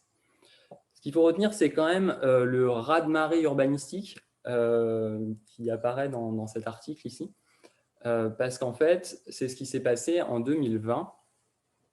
Et donc, en plein Covid, le monde découvre ce slogan, cette notion, popularisée donc par Carlos Moreno, comme je vous l'ai dit. Sur cette diapo, je vous ai mis c'est une petite revue de presse. Tous les liens sont cliquables, donc l'idée c'est que le support vous sera transmis et en cliquant sur la date, vous pourrez retrouver les contenus. Il y a une petite émission sur Arte qui est assez rapide, qui s'appelle Xenius, qui a été consacrée à la chose. Ça peut être très pédagogique si vous voulez en savoir plus. J'en arrive à mon outil Ville des proximités. Donc, je vous refais la petite histoire. On est en 2008, on a un SCOT qui parle de proximité et qui dit il faut faire de la proximité. Donc déjà, consensus à l'époque, quand on est en ville, on veut pouvoir accéder à un certain nombre de services et en être proche. En 2014, le document doit être mis en révision et là, on en fait le bilan et à la lecture du document, on se dit qu'on en parle beaucoup de cette proximité, mais qu'on ne sait pas où elle est, on ne sait pas vraiment la définir ni la qualifier. Où est-ce qu'on est dans la proximité et où est-ce qu'on ne l'est pas. Donc, on décide de mettre en place un petit outil en se basant sur des travaux réalisés à Strasbourg et à Bordeaux par nos homologues des agences d'urbanisme. Et à l'époque, on n'a pas connaissance de ce que fait Portland ou Détroit. Détroit ne l'avait pas encore fait d'ailleurs. Donc, on met en place une petite définition locale. Quels sont les services indispensables à la vie quotidienne? On en retient 7. Donc aujourd'hui, on ne parlerait pas de services élémentaires, on parlerait de services essentiels, je pense. Et donc, on retient médecins, pharmacie, école maternelle et primaire, boulangerie, commerce alimentaire, espace de nature. Ce qu'on a appelé la ville élémentaire, c'est quand on a accès à tous ces services-là. Et de l'autre côté, on a défini la ville des mobilités comme étant les espaces bénéficiant d'une bonne desserte en transport collectif performant. Et au recoupement de ces deux espaces, le cumul des deux, pour nous, c'est la ville des proximités. Donc, c'est le petit schéma que vous voyez là. Donc, l'idée, c'est qu'on a recensé tous ces services sur le territoire et qu'autour de chacun d'entre eux, on a fait un tampon en prenant la distance d'acceptable de 900 mètres, considérant que ça correspondait à peu près à 15 minutes de marche ou 5 minutes de vélo. Alors, on a un peu dérogé à cette règle pour certains services, notamment des petits espaces verts vraiment de proximité, le square par exemple. On va considérer 300 mètres seulement, considérant 5 minutes à pied pour aller au square, c'est suffisant. Et la même chose pour des arrêts de bus, considérant qu'ils n'ont pas la même attractivité que peuvent l'avoir des stations de tramway. Donc on fait tous nos petits tampons, on fait l'intersection pour voir des espaces qui cumulent la proximité à tous ces espaces. Et on obtient la carte suivante. Donc là, on est en 2015. Et donc, cette carte sert un peu à faire une lecture du territoire qui fait abstraction du découpage des communes qu'on voit là. Pour reprendre la petite discussion de tout à l'heure sur l'échelle à laquelle doit se faire la planification urbaine, on voit bien que si on rentre avec une lecture communale, on va raisonner à l'intérieur de ce polygone-là. Et que donc, en proposant l'armature, enfin la carte, on voit bien qu'elle déborde complètement les limites communales et qu'une commune peut très bien être pour partie dans la proximité et pour une autre partie complètement en dehors. Et donc, ne pas faire des catégories de communes qui se considéreraient comme étant d'un type plus rural et une autre qui serait d'un type plus urbain, dense, pas dense, etc. Là, on voit bien qu'il y a une cartographie beaucoup plus fine et qui fait complètement abstraction de ces découpages administratifs. Suite au diagnostic, donc cette armature a servi à définir la ville projetée. Donc à horizon 2035, on a rajouté des stations de transport en commun supplémentaires qui étaient actées au projet. Et donc, on a dessiné une forme urbaine projetée. Et puis, on a pris des prescriptions pour faire en sorte que, justement, l'urbanisation se fasse préférentiellement dans ces secteurs-là, avec des niveaux de densité. Alors là, vous ne le voyez pas très bien. Je vous ai mis toutes les références dans les diapos, donc vous pourrez aller voir. Il y a un petit schéma ici qui place des niveaux de densité croissants. Et donc, plus on est dans des espaces bénéficiant de beaucoup de proximité, plus on attend un niveau de densité important dans les projets. Donc cet outil-là, il a servi à faire le diagnostic, à apporter le projet, mais il va également servir à le suivre dans le temps et à évaluer donc l'urbanisation telle qu'elle va se faire. Et c'est pourquoi on a remis à jour notre modèle en 2019. Donc déjà, pour tenir compte d'une évolution historique, il y a eu pas mal de fermetures de pharmacies, des médecins qui ont pu changer d'emplacement de cabinet, des nouveaux services aussi qu'on a intégrés, par exemple les drives alimentaires, qui n'étaient pas du tout une offre aussi développée qu'elle peut l'être aujourd'hui, et des chaînes de boulangerie aussi qui avaient pas mal ouvert. Donc cette mise à jour, elle va nous servir évidemment de point de départ, en fait, au début du SCOT, voilà la situation, et puis on fera des mises à jour ultérieurement pour voir comment la ville a évolué entre-temps. Donc là, je m'arrête un petit peu. Ici, on voit, donc là, on est seulement dans la ville des mobilités, on est à proximité d'une gare, mais dans laquelle on n'a pas les services élémentaires. On est à Saint-Cyr-en-Val. Ici, à Saint-Denis-en-Val, on a les services élémentaires, mais on n'a pas l'offre de transport collectif performante. Et donc, on retrouve ici les 2 lignes de tramway avec des tampons de 900 mètres, et puis ici, des lignes de bus, où là, les tampons sont de 300 mètres, comme je vous le disais tout à l'heure. Je poursuis mon exposé, l'idée n'étant pas de m'arrêter là. Donc, ce découpage du territoire, qui est un peu brutal. Ici, on est proche, là, on ne l'est plus. Il faut prendre ça avec des pincettes. C'est les hypothèses qu'on a prises qui nous donnent ces résultats-là. On prendrait d'autres hypothèses de distance, d'autres services, on aura une autre forme.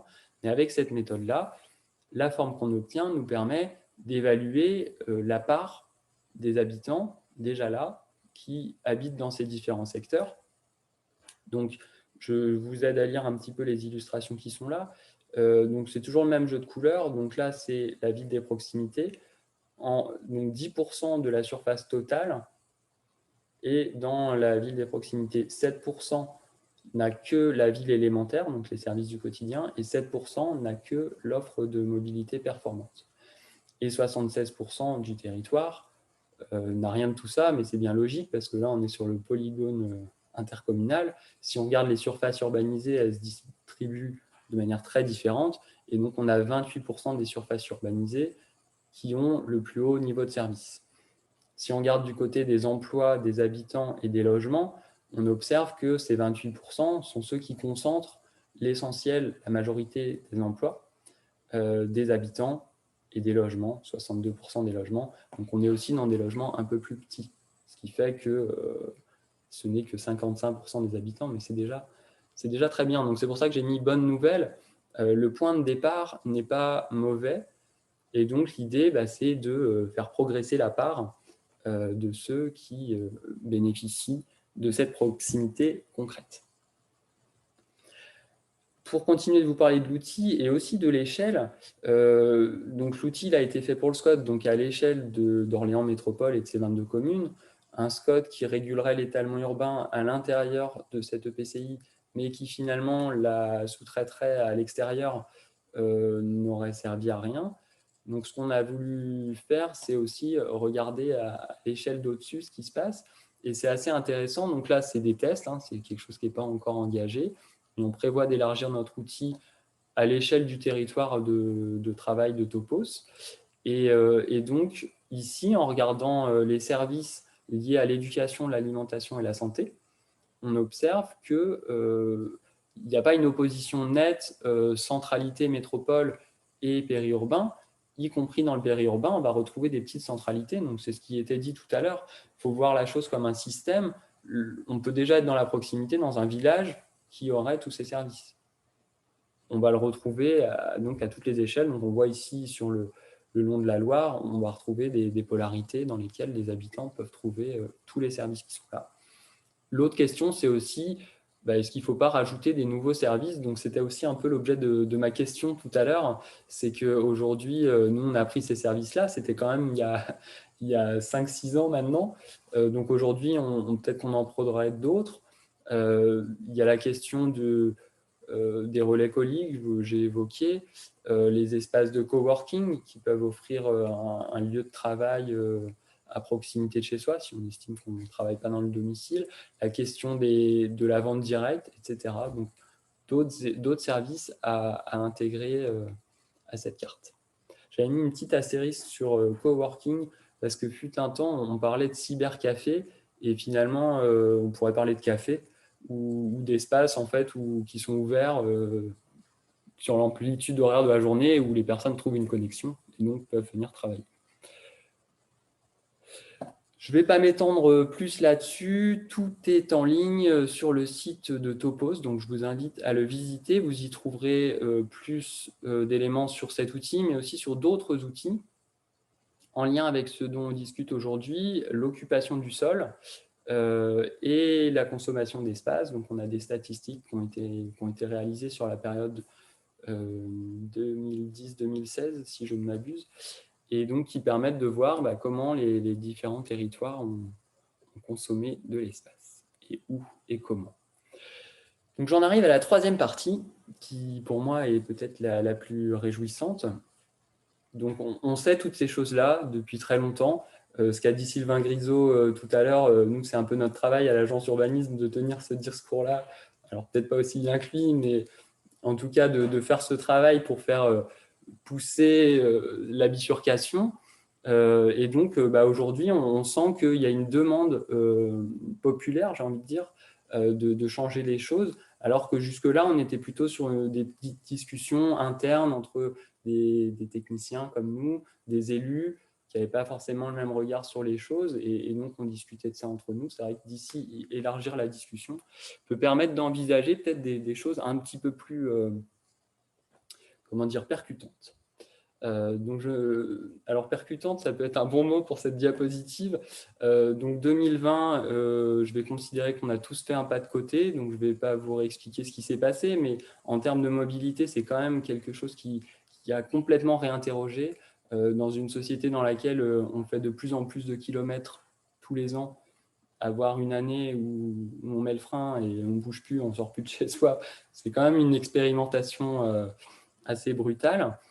Donc on a testé d'autres choses, on a redécouvert aussi des choses, notamment redécouvrir la rue comme un espace apaisé, sans circulation, et puis le télétravail, etc.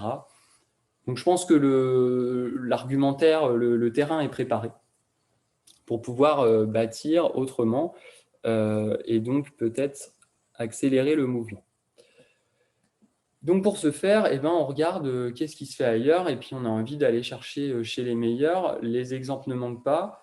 J'aurais pu vous parler de toutes ces villes, Copenhague, Bâle, Karlsruhe, Fribourg, qui sont des exemples déjà pas mal enseignés, j'ai envie de dire.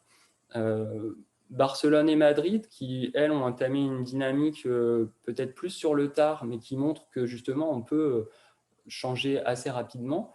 Alors après, on aurait pu aussi s'intéresser à Venise, Vienne ou Zermatt avec des villes patrimoniales qui n'ont jamais fait rentrer l'automobile à l'intérieur et qui donc donnent un archétype de ce qu'est la ville pédestre. Et dans son livre, J.H. Crawford part de ces exemples-là pour dire voilà, c'est sûrement comme ça qu'il faut faire les choses.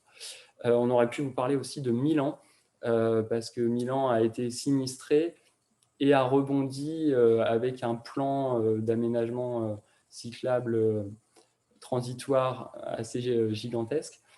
Donc, je ne vais pas vous parler de tout ça, un petit peu quand même, j'ai déjà fait. Je vais vous parler plutôt de ce qui est en dessous. Donc, tout d'abord, 12 villes, c'est un petit film, ça prend 4 minutes. Je ne vais pas en parler plus là, mais je vous invite à cliquer sur ce lien quand vous aurez le diaporama. Et puis ensuite, 4 villes, donc Pontevedra, Brême, Ottawa et The Line, si on peut appeler ça une ville. Donc début du voyage, on part en Espagne, en Galice. Donc là, c'est un peu la belle histoire. Je sais que vous en avez peut-être déjà parlé parce que ça fait quand même un certain nombre d'années qu'on en parle. Pour moi, cet exemple-là, il est très intéressant parce que déjà, ça montre que le changement, une fois qu'il est décidé, il peut être rapide. Quand le maire nouvellement élu décide de sortir les voitures de son centre-ville, il le fait en quelques mois. Ce n'est pas quelque chose qui prend des années, puisque en fait, il réglemente différemment. Et finalement, ce qui est intéressant aussi dans ce modèle-là, c'est qu'on n'est pas dans des coûts d'investissement colossaux où on pourrait se dire on n'aura jamais les moyens de s'offrir ça, ou il est trop tard et donc on ne le fera pas. Le pendant un peu moins positif de cet exemple, c'est qu'on est sur une ville qui n'est pas immense. je crois que c'est 70 000 ou 80 000 habitants. Et finalement, c'est vraiment la centralité qui a été rendue piétonne. Donc, on a créé du stationnement tout autour, en entrée de centre-ville. Et donc, bon, c'est un peu l'angle mort de la chose, mais cet exemple reste inspirant néanmoins, je pense. Un autre exemple, alors celui-ci est plus récent, pour ne pas vous dire de bêtises, j'avais noté ça, donc c'est le 7 juin 2020 que Brême a inauguré la première zone cyclable. Alors, on se dit, bon, bah, c'est quoi l'intérêt? Enfin, ça ne change pas grand-chose, on a déjà les zones piétonnes, on a les pistes cyclables. Bah, en fait, ça change beaucoup de choses parce que quand on raisonne en zone, on n'est plus sur des petits bouts d'itinéraire à droite ou à gauche, on est vraiment sur la constitution d'un espace, comme ça a été fait finalement à Pontevedra, sachant que dans ce quartier-là, en plus, ont été conçus vraiment des quartiers sans voiture, avec donc des logements pensés pour des habitants qui n'ont pas de voiture. Et là encore, c'est un exemple où on légifère, on change les règles, et donc finalement, on est dans la centralité, et c'est quelque chose qui peut se faire assez rapidement. Alors, on n'a pas encore le panneau chez nous, mais il est probable que, puisque le code de la route allemand a intégré ce panneau, on sera en mesure de faire la même chose assez rapidement. Alors, j'ai un troisième exemple. Et là, je retourne à Ottawa, parce que tout à l'heure, je vous ai dit, Ottawa, en 2019, ils courent un peu l'herbe sous le pied de Paris et puis ils adoptent un plan pour la ville des 15 minutes.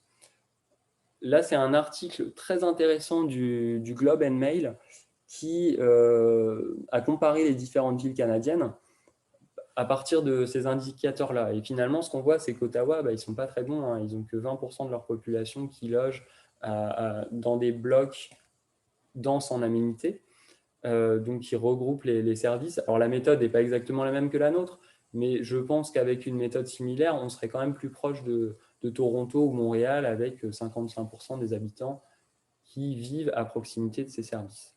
Alors sur Ottawa, j'avais autre chose à vous dire, c'est que en fait, Ottawa, donc on est à l'ouest de Montréal, c'est un territoire qui est très attractif, et donc dans leur plan, la stratégie, ça reste d'accueillir 400 000 habitants supplémentaires d'ici 2046, et que pour accueillir ces habitants supplémentaires, ce qui est envisagé, c'est quand même de la consommation d'espace, donc 1280 hectares, et aussi de la construction en extension. Donc, je crois que l'objectif, c'est de descendre à 60% la part en extension par rapport à ce qui est fait en renouvellement. Donc, ce serait ne monter qu'à 40% de renouvellement urbain.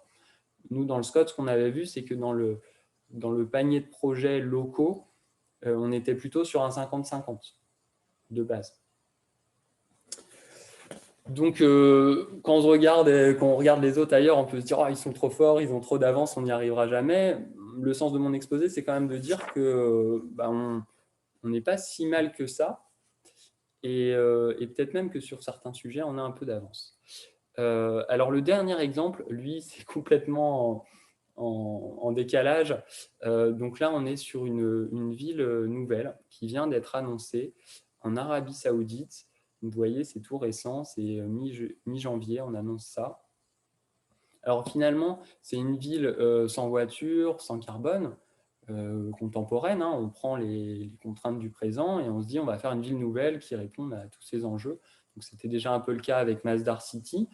Mais là, ce qui est vraiment étonnant, c'est que le projet, c'est une ville linéaire, donc de 170 km de long, une infrastructure de transport très rapide.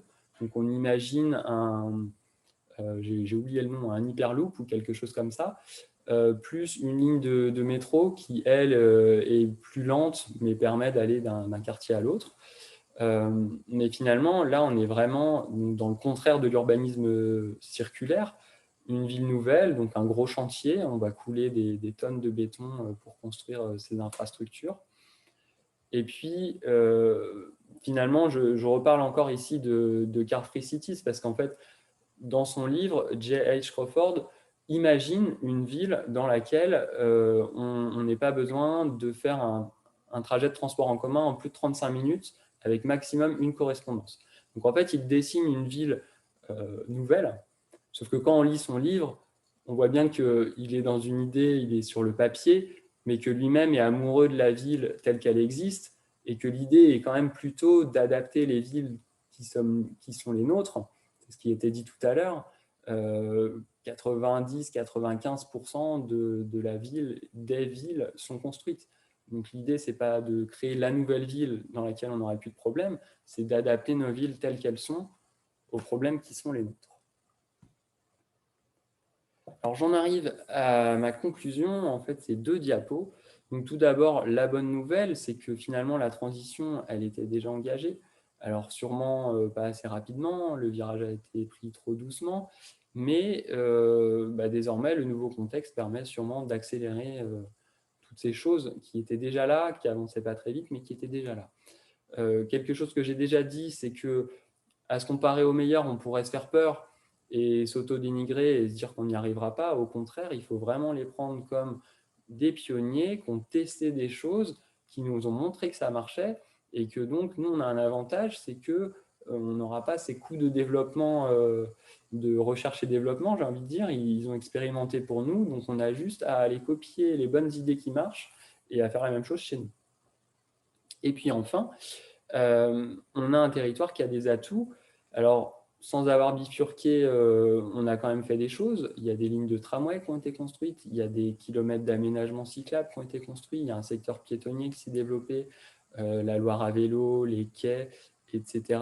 J'avais un autre exemple, c'est la piste cyclable qui s'appelle Gasson-Galou et qui relie le centre-ville jusqu'à la source, peut être considérée comme une des premières autoroutes à vélo en France.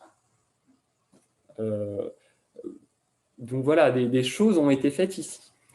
Par ailleurs, le territoire en lui-même étant pas si grand que ça, finalement, on a un atout, mais là, c'est sans avoir rien fait, c'est offert par l'histoire et la géographie.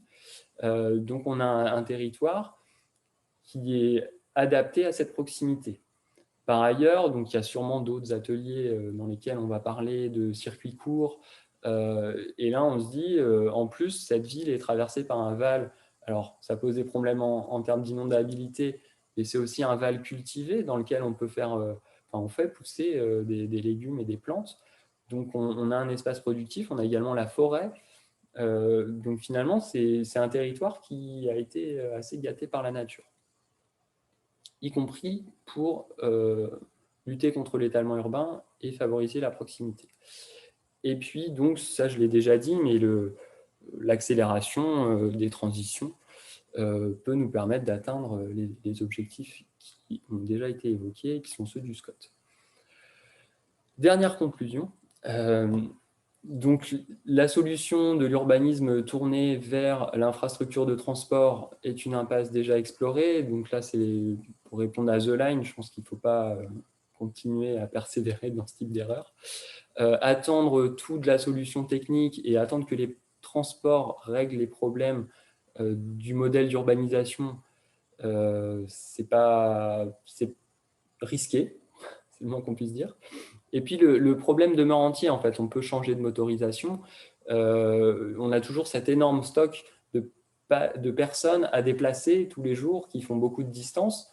Et donc, c'est ce que disait Hélène en début de séance, agir sur le premier levier, agir sur la demande à la source, c'est un gain net. Et donc, ça nous fait des masses en moins à déplacer.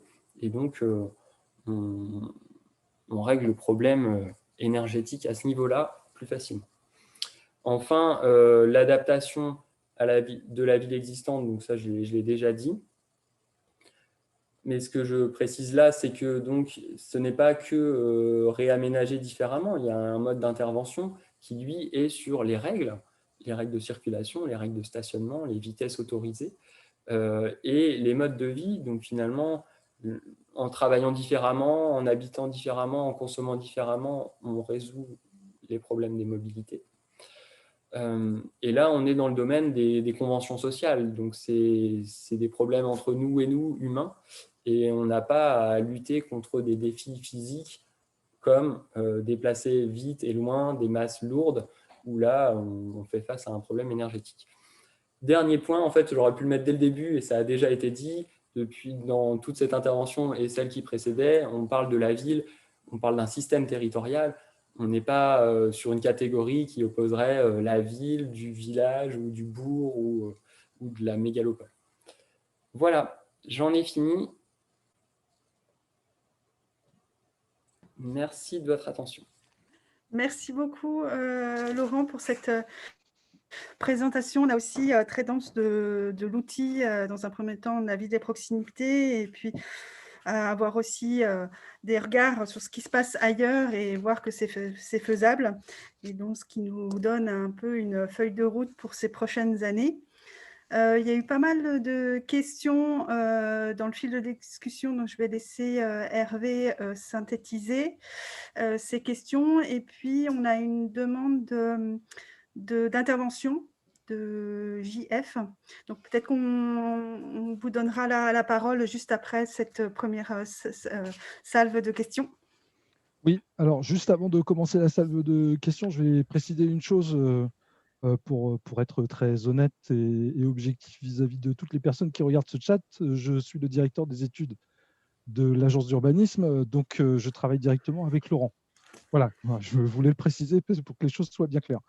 On va aller directement dans une première grande question de fond, qui était une réaction, mais qui pour moi renvoie à une question qui a été posée par Madame Bignolas.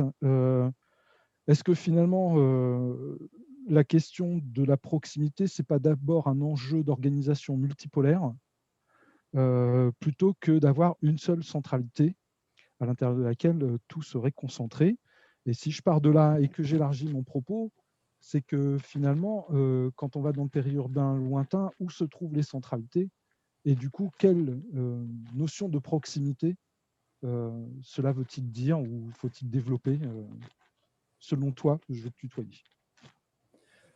Je pense que la diapo où je montrais les tests qu'on faisait un peu à l'échelle du grand périmètre montre que finalement, un peu partout, on va trouver des secteurs qui offrent tous les services et il n'y a pas de raison qu'un habitant qu'il habite en plein centre-ville d'Orléans ou très loin n'ait pas accès à un certain nombre de services de base, donc il reste à définir. Nous, on a pris cela, peut-être que la liste est à revoir. Mais en tout cas, on voit que, y compris une commune beaucoup moins peuplée, peut avoir en son centre, alors peut-être que là, il n'y aura qu'un centre, donc ça va être l'église, la mairie, le PMU, la boulangerie, tout ça autour de la même place. Et on peut imaginer autour de ça un bourg qui fait 900 mètres de distance et dans lequel tous les habitants seraient dans un espace de proximité. Effectivement, quand on arrive dans une unité urbaine, quelque chose de plus gros, il faut plusieurs centres de proximité.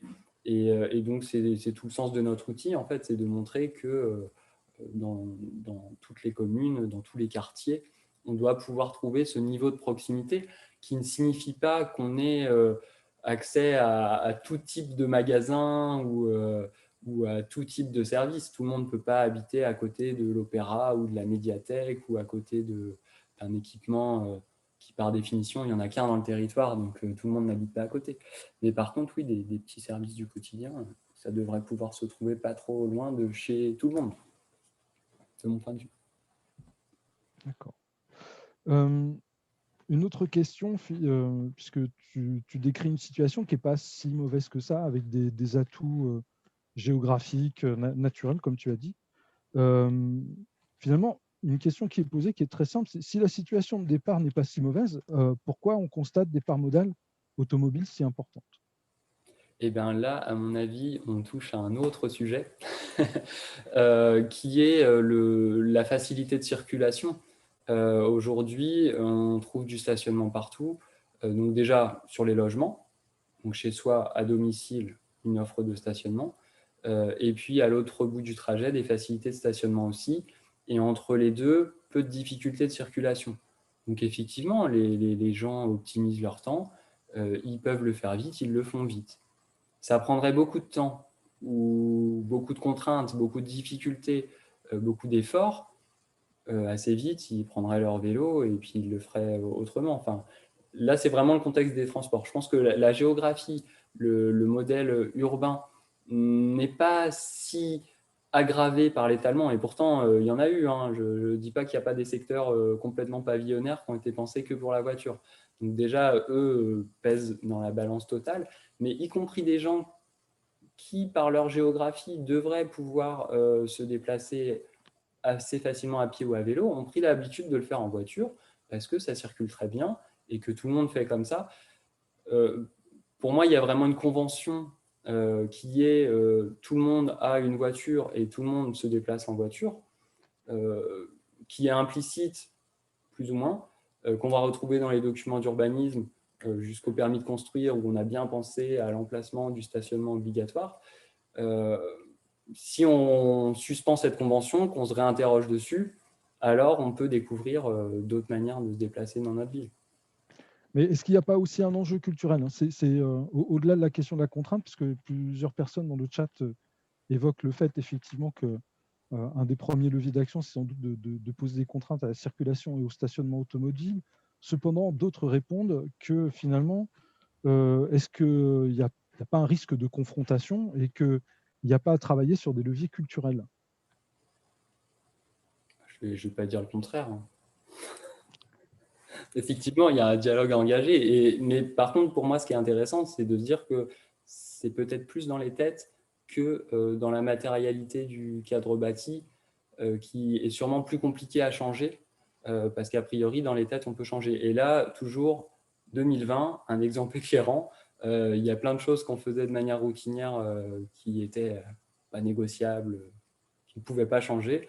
Et en fait, si un virus peut nous faire changer beaucoup de choses, est-ce que la transition climatique, énergétique ne peut pas nous amener à rediscuter à la fois du droit de se déplacer partout et tout le temps en voiture et de s'interroger individuellement sur comment nous on se déplace? Je pense que c'est possible. Et effectivement, oui, c'est culturel, c'est social, Alors, oui, je t'en Ce qu'il prie. faut bien regarder en tête aussi, c'est que souvent les gens l'oublient. Il faut regarder les temps historiques.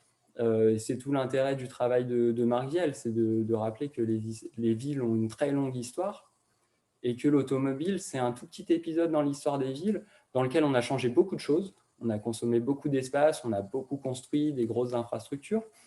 Mais en termes de génération d'êtres humains, on est une minorité à avoir vécu avec cette voiture qui nous sert à aller partout tout le temps. Donc on peut sûrement revenir dessus. Monsieur Grisot, vous aviez, semble-t-il, quelque chose à dire, puisque vous notez que c'est l'axe culturel qui a permis de faire entrer la voiture en ville.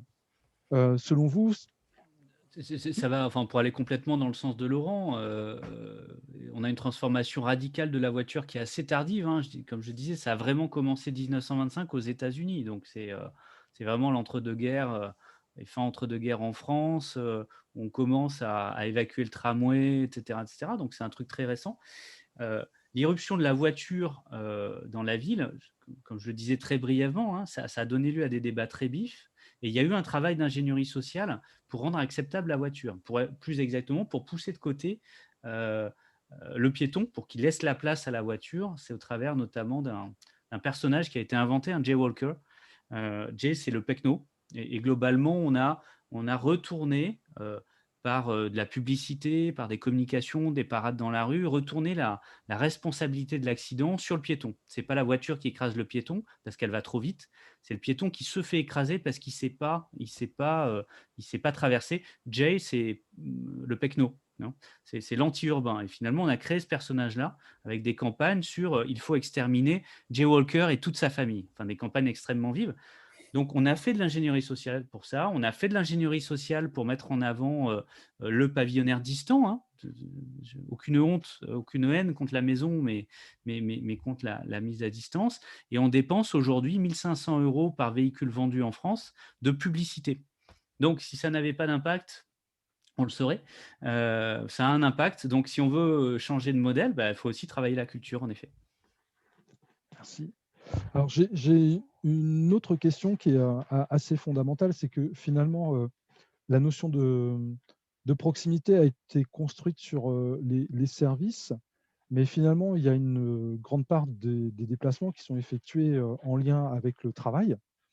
Et du coup, comment raisonner cette notion de proximité alors que par ailleurs, le domicile-travail est peut-être une distance pratiquée très éloignée.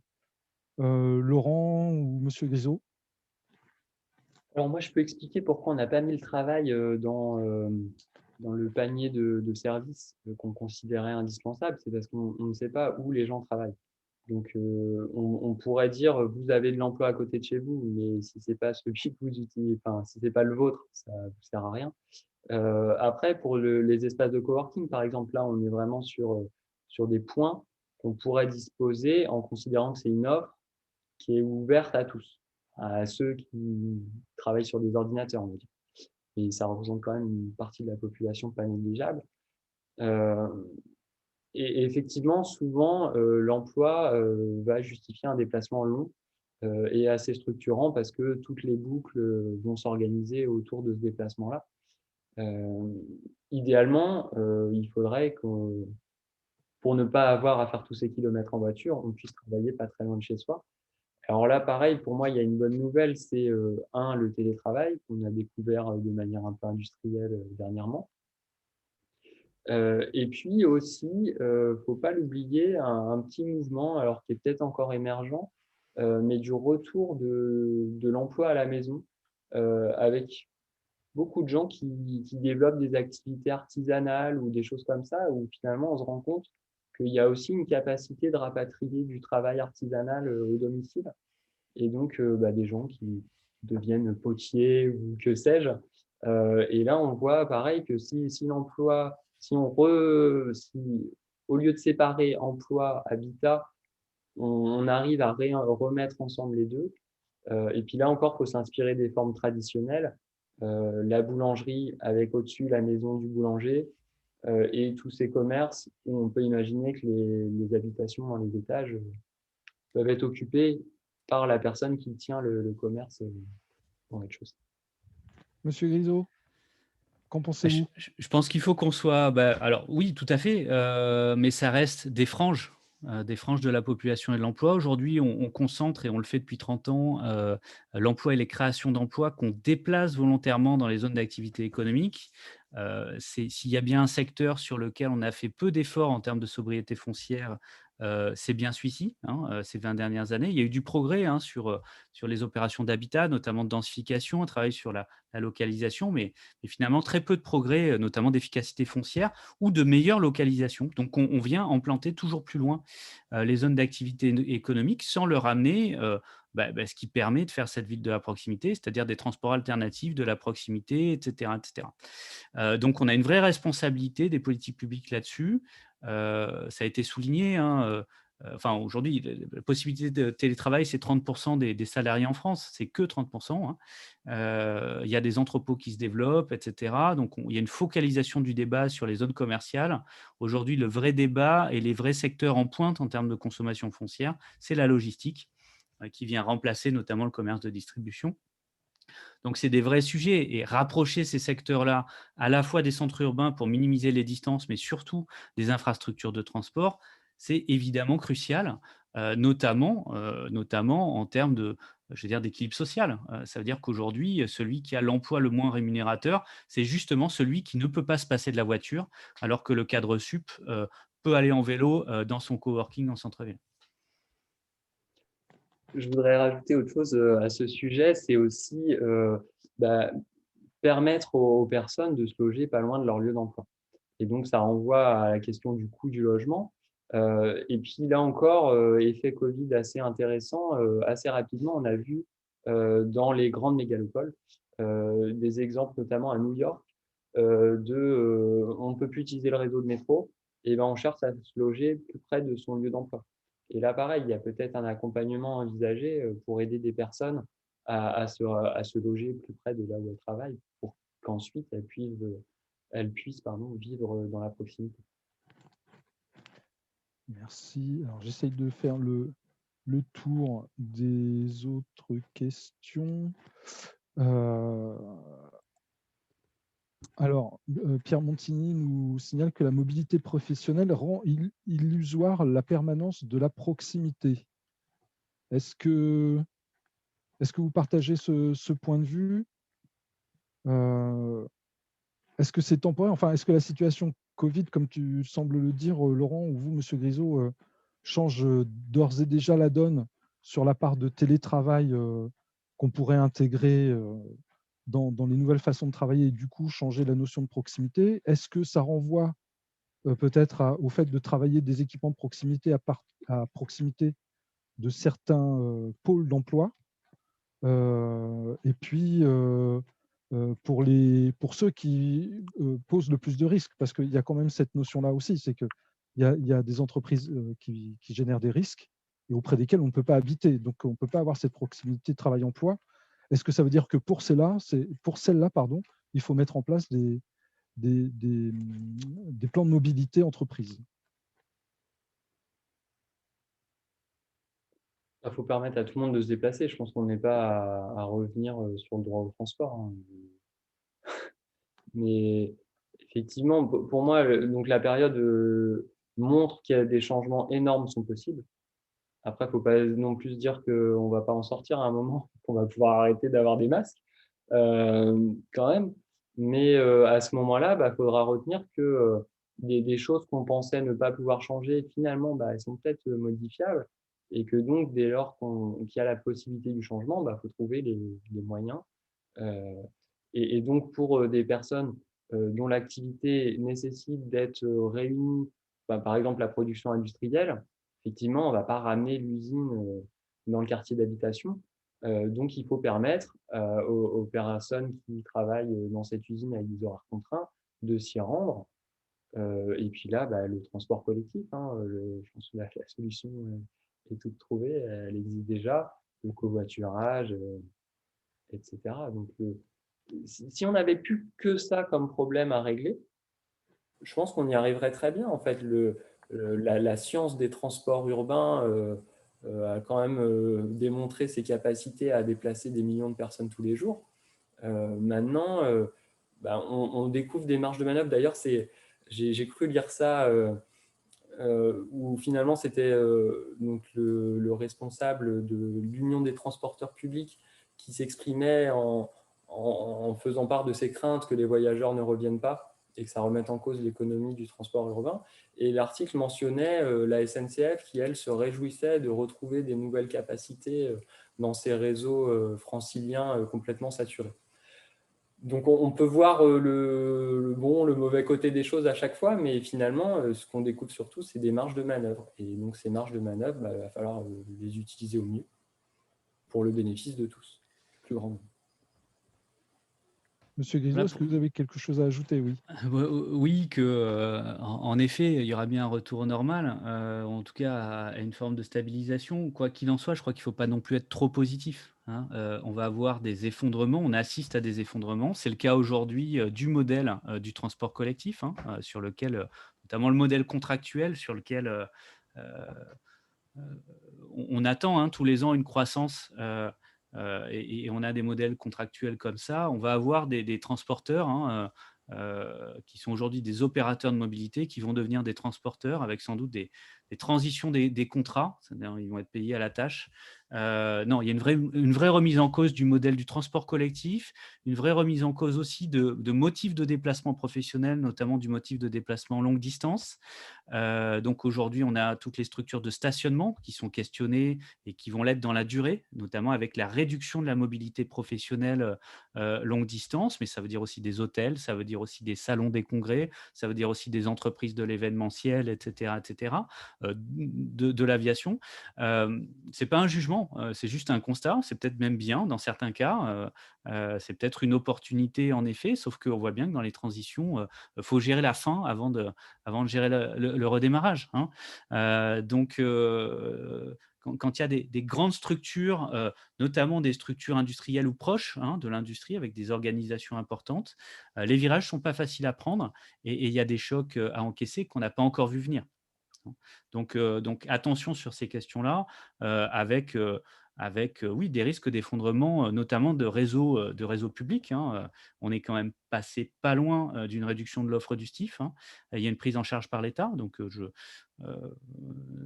la SNCF se réjouisse peut-être, mais pas les commanditaires de la SNCF, hein. Donc pour le coup, la région. Donc attention, on a des risques importants, notamment de réduction d'offres, parce qu'il n'y a plus de soutenabilité économique dans certains territoires.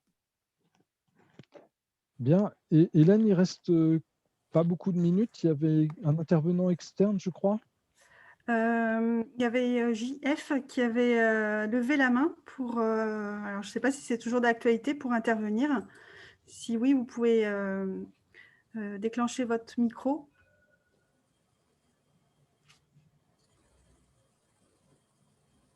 Alors, c'était peut-être juste une erreur de manip. Une erreur. Oui. Alors, allez-y. Oui, je ne sais pas si c'est une erreur de ma part, peut-être. D'accord. Vous aviez une question à poser ou c'était juste Oui, une erreur? oui. Je crois qu'on tourne autour d'une question importante et je ne suis pas sûre qu'elle ait été évoquée. C'est la question de la gratuité des transports en commun, dans la mesure où effectivement un nombre de plus en plus important de villes participent à cette évolution et finalement au grand bonheur de tout le monde, dans le sens où effectivement on réduit forcément l'espace de la voiture. Bien sûr, on peut le compléter avec une circulation de vélo sans souci, mais voilà, ce n'est pas toujours dans les habitudes. Aujourd'hui, on voit bien que les routes sont encombrées de beaucoup de véhicules et que même les cyclistes hésitent sur Orléans à faire du vélo parce que c'est parfois au grand risque de leur propre sécurité. Effectivement, pour avoir participé à la discussion sur les pistes cyclables, je crois qu'on a bien progressé déjà avec le pont Royal. Et ça, c'est effectivement un vrai plus sur Orléans parce que c'était une vraie, épine dans le cœur même de la ville. Effectivement, ces aménagements-là nécessiteraient de continuer et de renforcer un peu le système. Mais je pense qu'il faudrait qu'on s'interroge sur cette notion de gratuité également.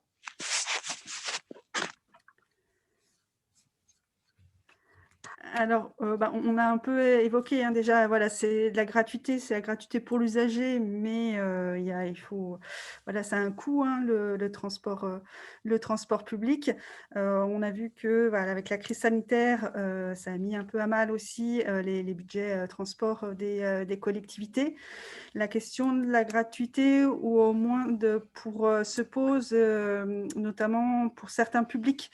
Souvent, on commence à travailler auprès des publics voilà, à faibles ressources pour que l'usage des transports collectifs et le coût du transport ne soit pas une contrainte.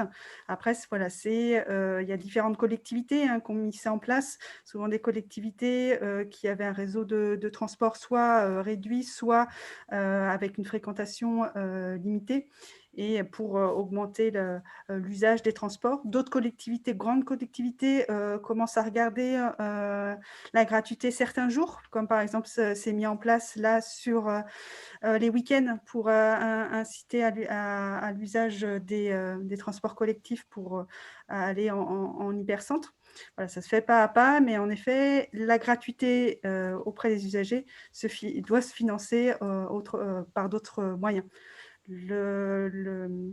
Les tickets et les abonnements de transport sur le réseau orléanais, c'est 20%, même ça finance 20% du coût du réseau de transport.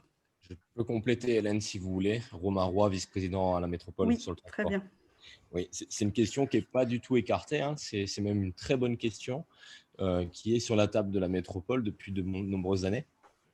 On essaie pour l'instant de réfléchir à ne pas mettre l'intégralité de nos forces financières, je parle, sur la gratuité. Il faut savoir que le transport en commun sur la métropole d'Orléans est déjà subventionné en fonction des acteurs et des habitants ou des citoyens qui prennent le transport, à hauteur de 75 et plus de 90% pour les étudiants. Donc, 50% de la valeur du ticket vient des impôts, 25% totalement de la métropole, plus une autre quote-part qui est non négligeable sur la valeur patrimoniale, c'est-à-dire les bus, les tramways, les infrastructures qui appartiennent également à la métropole.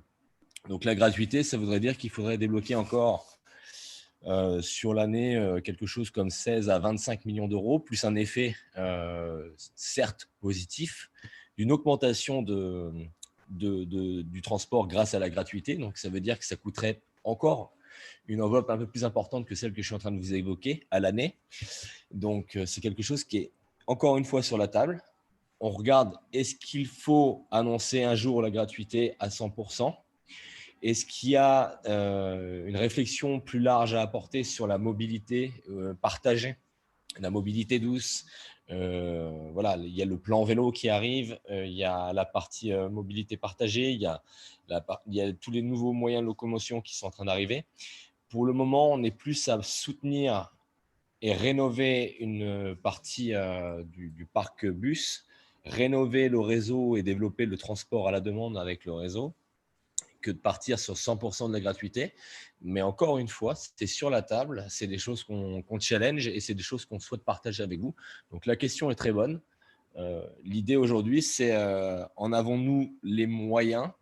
Est-ce que c'est là-dessus qu'on veut porter tout l'effort financier? Ça mérite d'être débattu. Pour l'instant, c'est pas tranché en ce sens, mais c'est sur la table, c'est pas écarté. Merci beaucoup pour ces compléments. Je vais vous proposer de conclure ce webinaire parce qu'il est déjà 16 heures. Je remercie tous les participants de ces différents échanges. Je remercie bien sûr Sylvain Grisot, Laurent Fouillet et Hervé Olivier pour leur animation de ce webinaire. Et puis, je vous propose, si vous voulez poursuivre sur cette thématique, il y a une visite du quartier du Lary qui a été construit le long du tramway à Olivet vendredi après-midi, si vous êtes disponible pour faire la visite du quartier en présence de la SEMDO, l'aménageur. Et puis, on a parlé en début de webinaire qu'il y avait d'autres leviers possibles pour limiter les impacts des déplacements, et notamment le report modal, où on a parlé aussi aujourd'hui, vers l'usage de la marche à pied et du vélo.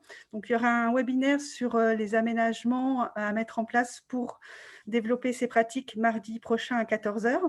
Et puis, vendredi de cette semaine, aussi vendredi matin, un webinaire sur la partie véhicules motorisés et les nouvelles énergies, que ce soit électrique, gaz et hydrogène, qui sont à développer aussi pour limiter les émissions de gaz à effet de serre sur le territoire.